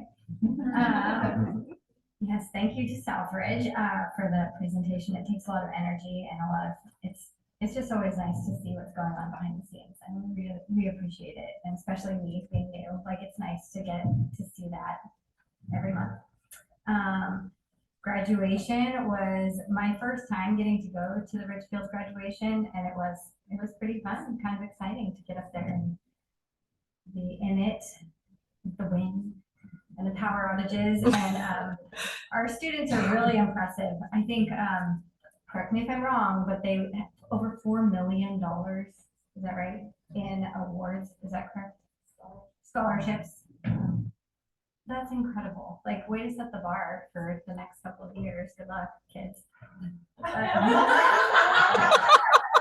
You know, we expected that. I was also a little sad to see all those Matilda faces going away across the stage. I was like, no, there they go. And the jazz choir that sang, oh, they're amazing. You guys were just incredible. I was also able to participate or just observe the Union Ridge Student Parade. I go every year. And if you haven't been, it's amazing. It's so awesome. Let's see, kindergartners always tell you about the best thing they learned in kindergarten. So it's a parade. If you haven't been, although I think everyone in this room has, the whole school goes and does a little walk around town, and every class goes together, and then they blow their whistle. Whoever gets the power whistle dictates when they stop. And they stop and then run off to the sides and then present to the community members or their parents, if you're lucky enough to be there to see your kiddo go through, which I am. And so the kindergartners are adorable. And then this year they did it in reverse order. I especially loved the weather. I've never seen that one before. That was awesome. I learned EF tornadoes from a little awesome kiddo. And then my daughter is in 3rd grade, and they did, I've never seen this one yet either, but cultural floats. So they got to pick a country or countries that they felt represented by, or just that they wanted to research. And then they did a little shoebox float, and my daughter picked a Venetian mask too to go with Italy, but she was very proud. And it was so cute, but so also like, they really researched like all of the things. So it's something to be very proud of. And I loved to see the community members that come out. It's something that brings a lot of people together. I'm a sucker for anything that like invites the community into the school activities. I also got to do 2 things that were school board adjacent, but with the Friends of the Wildlife Refuge, I got to co-lead a hike with individuals. So I saw a lot of people down at the waterfront during the big paddle. And then we also are putting together that community education center it's called Community Nature Center, but there's a classroom component. And we were invited to come tour some of the classrooms at the middle school from some of the teachers who just recently, because that school is fairly new, recently have designed the classroom and talked to them about what works and what doesn't work. And it was just very generous of those teachers to give like an hour and a half, 2 hours of their day to take us through their classrooms and really walk us through what works for them and what doesn't, so that hopefully the refuge can be a really great collaborator for the future and like a great learning space, not just for kids, but also for teachers, for teacher in services and things that we can potentially do.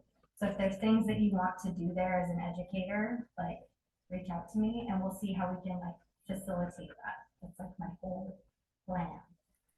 Okay, I think that's it. And oh, happy 8th grade promotion. I think it's going on right now for our New Ridge kiddos.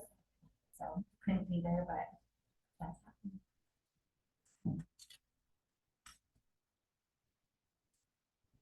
Okay, ditto to some of that. That's how it rolls up here. To say that was awesome. So just congratulations to the class of 2025 getting to participate in graduating 270 sputters and owls. It was a pretty phenomenal experience to get to do. So thank you for everyone who made graduation. I would say also just especially extra shout out to facilities and maintenance folks who prepped the campus and cleaned up from some stuff, and all the staff there as well. There was a lot of work that went into getting the stadium ready for graduation celebration. So thank you to all of the people who made that a beautiful, whoever did the flowers too, they were really lovely up front. So thanks for that. Also got to participate in the Union Ridge Parade, which is quite lovely. My favorite, besides Simone Biles, who was a second grader that I happen to know, but it was also Happy Rain Clouds. Happy Rain Clouds came up and told me all about how they painted their own shirt and how they were Happy Rain Clouds. And it was just one of the best things ever. So I agree, weather, the addition of weather was really fun. That was first grade, I think, this year. So really fun. And I know Southbridge is on like a rural road out there and we can't do parades, but I would love to figure out a way to bring community out to Southbridge too, because it is really special to be able to share what's happening with so many people. It's kind of a close second to the 4th of July parade downtown. So just want to acknowledge that that is something that logistically isn't feasible to do at that campus. But if you come up with something, please tell us, because we would want to come and bring as many people as we can to celebrate those kiddos as well. And then in addition, the cell phone policy conversation was really interesting. I appreciate y'all bringing that. Another conversation that we are having and need to be having at the district has been in the last couple of months, especially around racial slur usage on our campuses and hate speech. Having an opportunity to meet with the leadership teams at each building over the last couple of months. Just hearing an ask board from our building leaders for some more clear direction and statement, direction, policy potentially, so that we can as a district also be able to say that there's consistent prevention, education, and response to the hitting with words, right? So that is something that is consistently happening across the district. And was contacted by another family in the last couple of days again. So this is something that is continuing to be brought forward by families. And I really think that we need to move this conversation forward as a board and figure out how we want to hear what we're hearing, and then how we want to create some structure and framework so that we can make sure that families feel like they can send their kids to our schools, because that isn't always consistently the case. So I would like to also suggest that we put some energy into convening some kind of process to look at that in this, what apparently is maybe a month and a half timeline, to be able to launch next school year with some more clear direction. And I'm hearing from families and school leaders that as a board, that is a need for us to look at that. So that's something I would like to put energy into as a board. So. Thanks, Amber. Yeah, we're gonna knock out some policies. I just want to really, I'm gonna keep this short, but I want to really show my appreciation for how well negotiations went. What a relief, what a relief.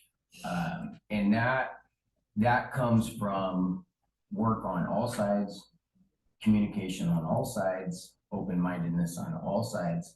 When those things happen, it doesn't have to be hard, right? And that's, I think we just take what we've learned and what we're building on and keep that momentum going. And, we all ultimately want the same thing, right?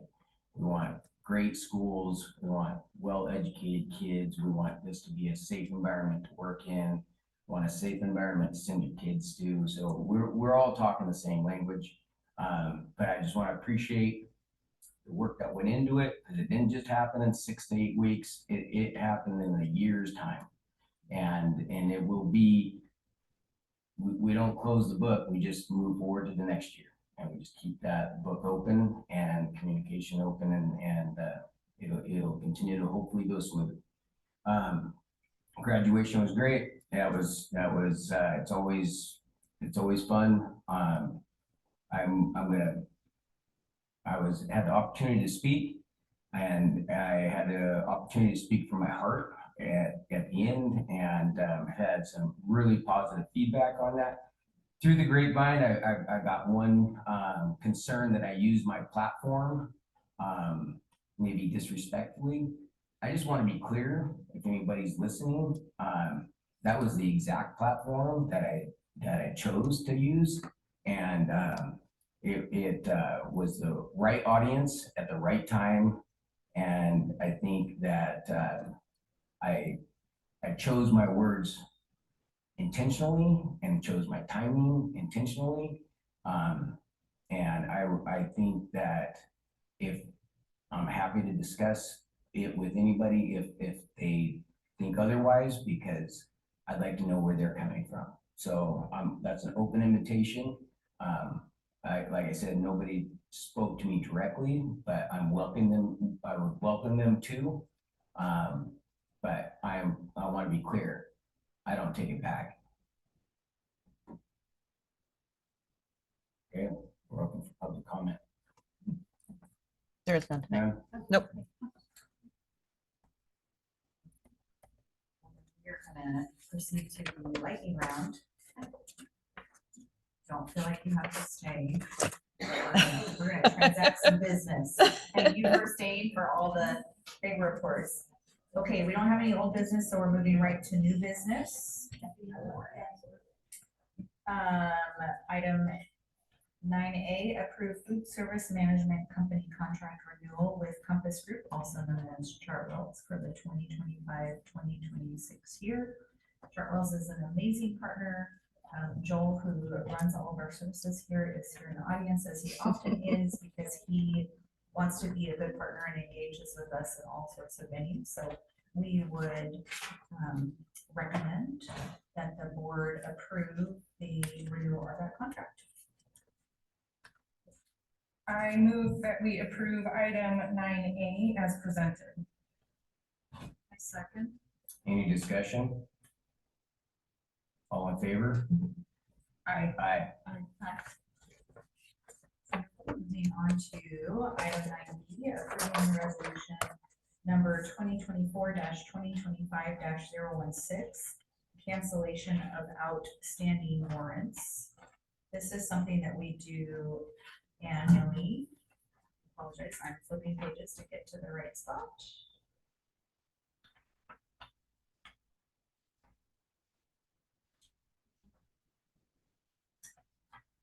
There we go. Every year we have to review all of our warrants, which is a fancy word for checks, that have been outstanding for an extended period of time and attempt to follow up on payment status with payees. Any that at that point are not subsequently cashed out, we are required to then void and submit to the State Department of Unclaimed Property. So this is just an annual task that we need to do as a public school board. We recommend you approve resolution 2024-2025-016. I move that we approve item 9B as presented. I second. Any discussion? All in favor? Aye. Moving on to item 9C, approving resolution number 2024-2025-017, acceptance of the constructability review report and implementation. You have in your board packet a memo from RNC management taking you through the history of the constructability review for elementary number 3. As you know, this has been an ongoing labor of love for a while now. So we do at this point, as part of the SCAP process, the School Construction Assistance Program, the board needs to officially accept the constructability review report and implementation. So we're asking for approval this evening.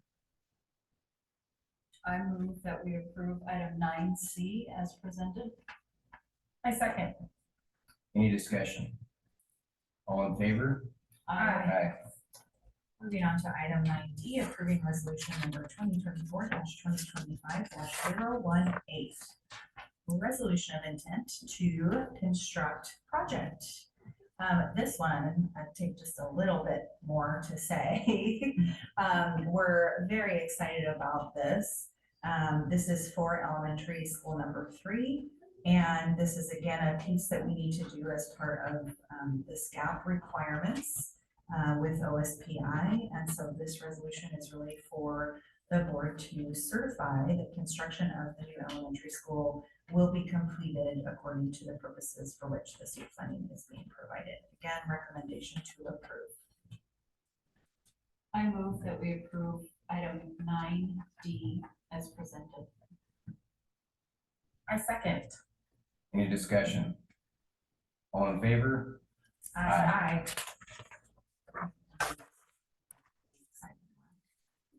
Moving on to item 9E, approving resolution number 2024-2025-019, award of bids. We need to contract with a general contractor, as you know, for the entire construction process. We opened bids, last week. It feels like a long time ago, but it was just last week. As I already shared, we had 7 separate bids. 6 of those were complete in nature. It was really exciting, again, to see the interest in the project and also how tight the bids were. It's really actually makes me feel good about the bids that we received because they were all really quite close. I am excited to announce that Triplet Wellman had the lowest bid, and their bid has been decided that it's acceptable. RNC has conducted due diligence to make sure they met all of the mandatory bidder responsibility requirements and that they complied with the lowest responsible bidder checklist. The total cost for the project, and I don't want you to get too excited because this isn't all the cost, this is just the construction part. The total cost for construction, which is a portion, is $31,890,000. That is inclusive of the base bid and alternates 2, 3, and 4, which are items that we need to do based on, again, code changes and requirements to get permitting. If anybody knows someone in Clark County wastewater and has a friend, like, please let me know. They've been really challenging. Plus, that includes the Washington State and local taxes specified as required by the state. We've reviewed it all. We've ran it past our legal counsel. We've ran it past risk management. As you know, the school will be funded through existing impact fees, which are basically cash on hand for the district, funds from our capital levy, which will start to come into the district next April of 2026, as well as the SCAP funds that we've been discussing. So it is my pleasure to recommend to the board of directors that you authorize me to approve the contract between our district and Triplet Wellman Incorporated in the amount of $31,890,000. Yay, I move that we approve item 9E as presented. I second. Any discussion? Are they aware of our time frame?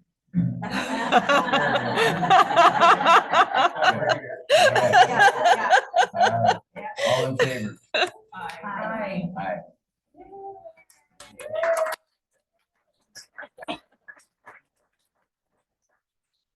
Appreciate you guys being here, and we haven't even got to meet yet, and we're sitting out in the audience for hours.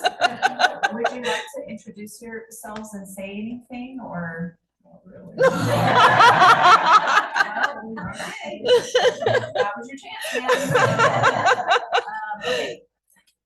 And then we also do have first read of some policies, so no action. This is item 9F, 9G, 9H, and 9I.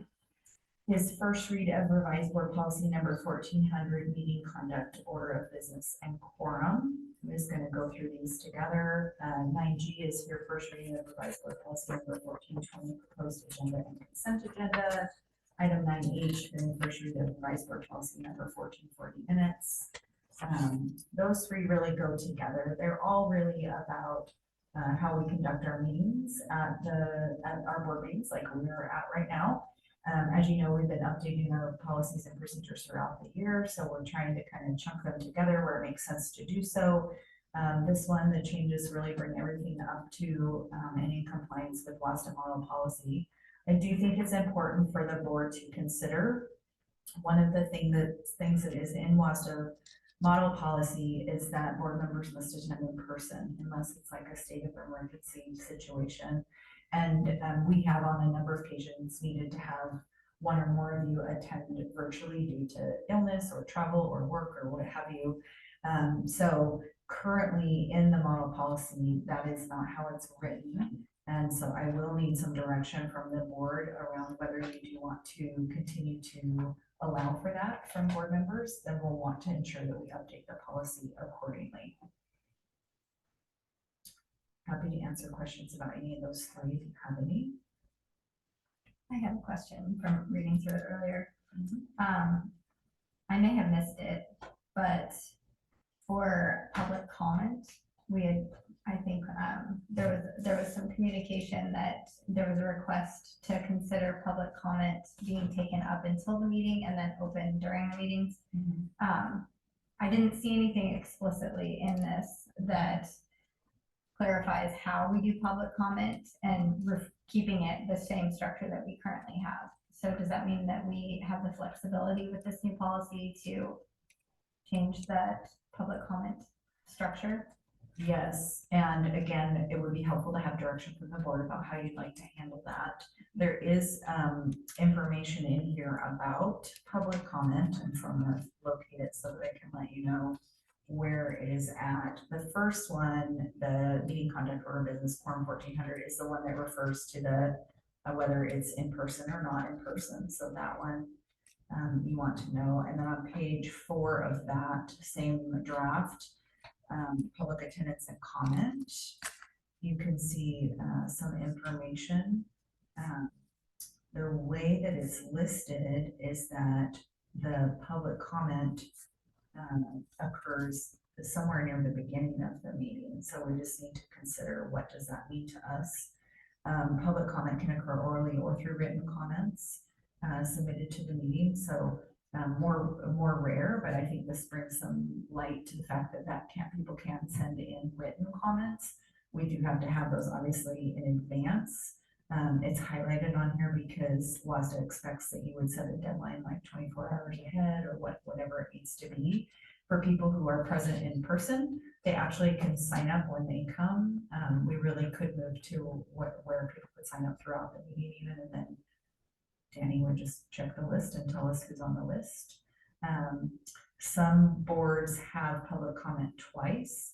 They choose to have public comment early in the meeting for items that are on for decision, and then a second comment period at the very end for things that are not on the agenda. So that is another way to do it. I will say from my perspective only, and it is the board's decision, I find it helpful that people who want to comment also hear about the work that's happening in the district. So I know that it gets to be a long night, so that might be something we want to adjust, but I appreciate when folks listen to the reports as well. I would say, it seems like the process that we have right now, at least there's a perception, and this might have been a COVID thing that people think is still true, but isn't, that you have to sign up by 4 p.m. on the website in order to make public comment. I think that's just if they're making virtual, like if they're on Zoom. But there's definitely, I don't know if that was a rule and it's not anymore, but there's a perception that that's the rule for school board public comment. Yeah, and so I think whatever we can do to get the word out that that is Not the true. case. People can show up the night of the meeting, they can even, provided the board wants to go that direction, we can be clear that they can even sign up during the meeting up until the point of public comment. Until public comment. If that's the way that we want to handle the sign-in. That's part of why we have the sign-in out there at the table. Mm-hmm. So I know we've gotten some feedback from community members. I think particularly the idea that you have to have, there's a deadline to sign up well before the meeting and people might show up and not know. So that if that's not the actual process, helping to inform people that that's not how it works would be great. I would say, I also love the idea of people listening to what's happening. And it is a very long meeting before we get to public comment, since we now have very robust meetings, which I think is great.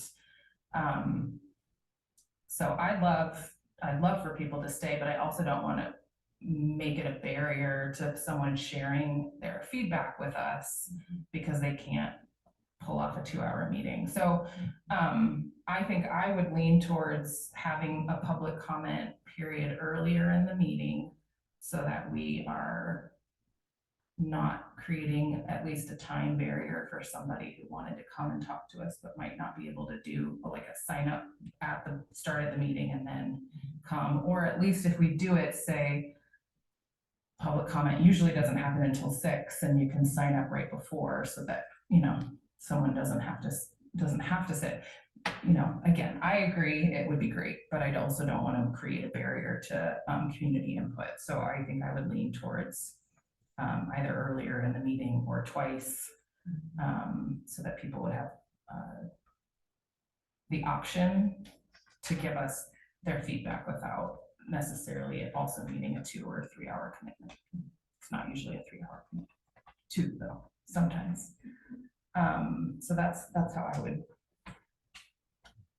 lean. And I think signing up until the comment period, if that's logistically feasible, makes sense to me as somebody who's often 5 minutes late to everything.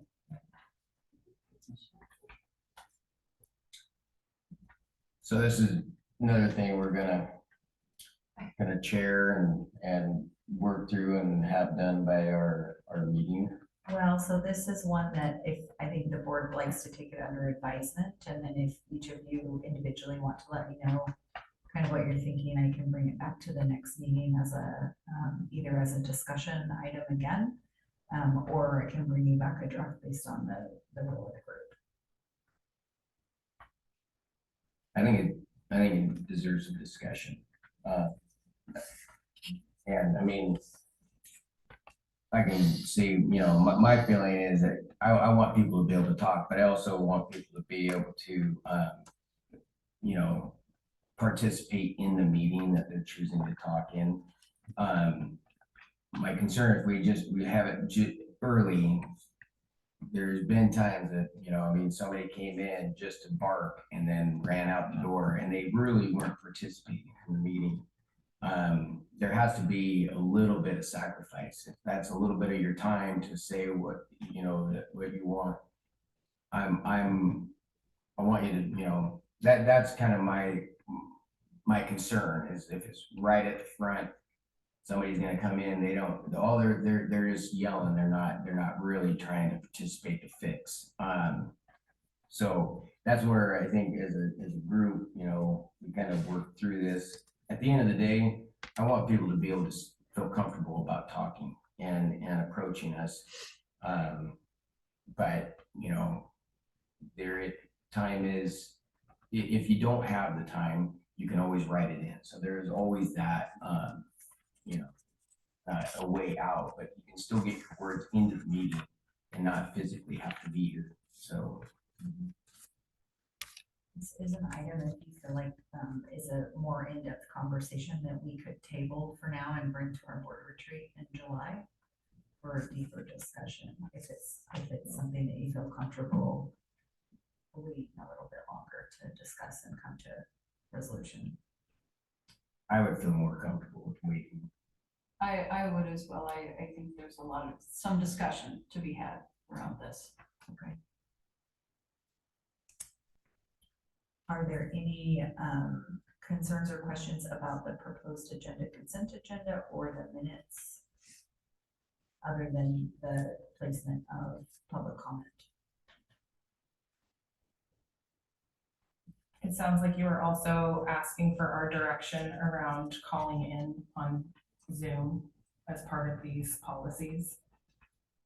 For board members. For board members. Yes. So, That's in is that same one in 1400? It is. Okay, yeah. so I would say, that's one for us to really think through what we want to say in that regard. And if that's in 1400, then I would say holding that, it sounds like, for more discussion for our retreat, and the other two could move forward unless they can't move forward without 1400. Okay. Make sure whether we can bring them back, and I can let you know at the next meeting. And we'll put the other one on our agenda for our July retreat. All right, and then turn the agenda over. 9I, first read of revised board policy number 2163, response to intervention. This is a required policy that we have in place. We do have it in place. There are just some really minor changes to language to align to WASDA model policy. So we'll bring this one back pending any questions or concerns to the next meeting for approval. And hearing none, moving on to item 9J, which is the item that we noted at the beginning would be added, is to approve recommendation to award the Union Ridge re-roofing project and authorize the superintendent to execute that contract. You have the information. We used a competitively procured purchasing cooperative contract to select Garland as the contractor for replacing the roof at Union Elementary. Union Ridge Elementary, the roofing system specs are included. It is, as you know, a 30-year guaranteed system. So it did not make sense financially to do any more piecemeal Band-Aid kind of work. We just need to take the whole thing off and redo it. So that's what we're looking at. We had multiple bids that came in, 4 different subcontractors, and the lowest was Pacific Tech Construction. The request is approval to sign the contract not to exceed the amount of $2,350,000. I recommend that the board approve awarding the Union Ridge re-roofing to Garland with Pacific Tech Construction as a subcontractor and authorize myself to execute their contract. I move that we approve item 9J as presented. I second. Any discussion? I just want to ask, are they redoing the part of the roof over the play structure? It looks like no. Yes. Yes. They are doing building A over the covered area between A and the annex, over the play structure, and also the special education annex for all 4 sections. Okay. All in favor? Aye. Aye. All right. Takes us to That- executive. That takes us to the executive session, which we do have tonight. We do. We have a need for executive session. I'm gonna suggest an hour because otherwise we just keep coming on to extend it. And the purpose is to Review performance of employees under RCW 4230 110-1G. I show that it's 7:30. If the board would like a 5-minute recess, then we would be back at 8:35. Yes. I move that we go into executive session for an hour after a 5-minute recess, coming back at 8:35 p.m. I second. All in favor? Aye.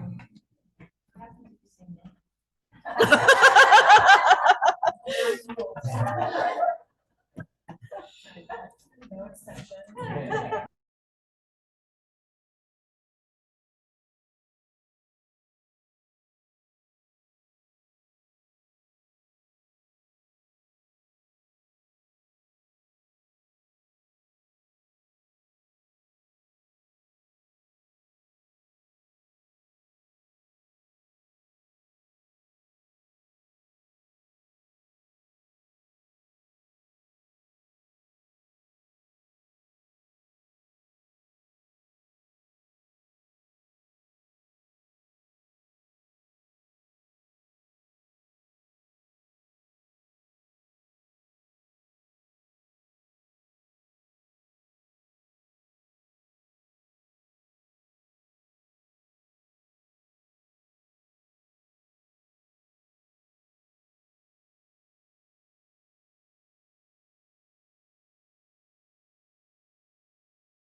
Okay, we will be extending the executive session an additional 10 minutes. We will be out at 8:45.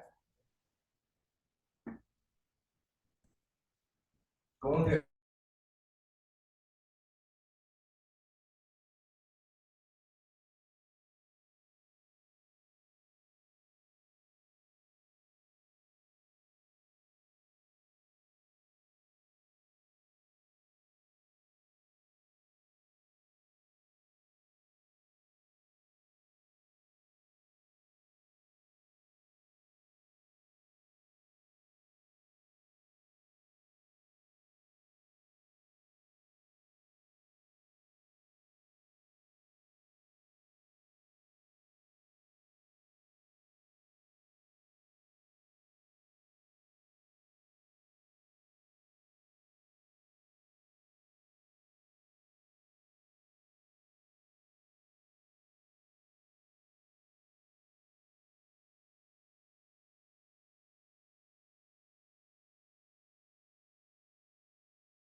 That's fine.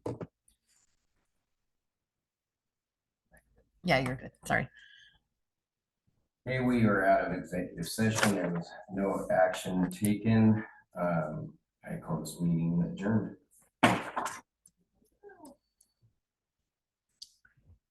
So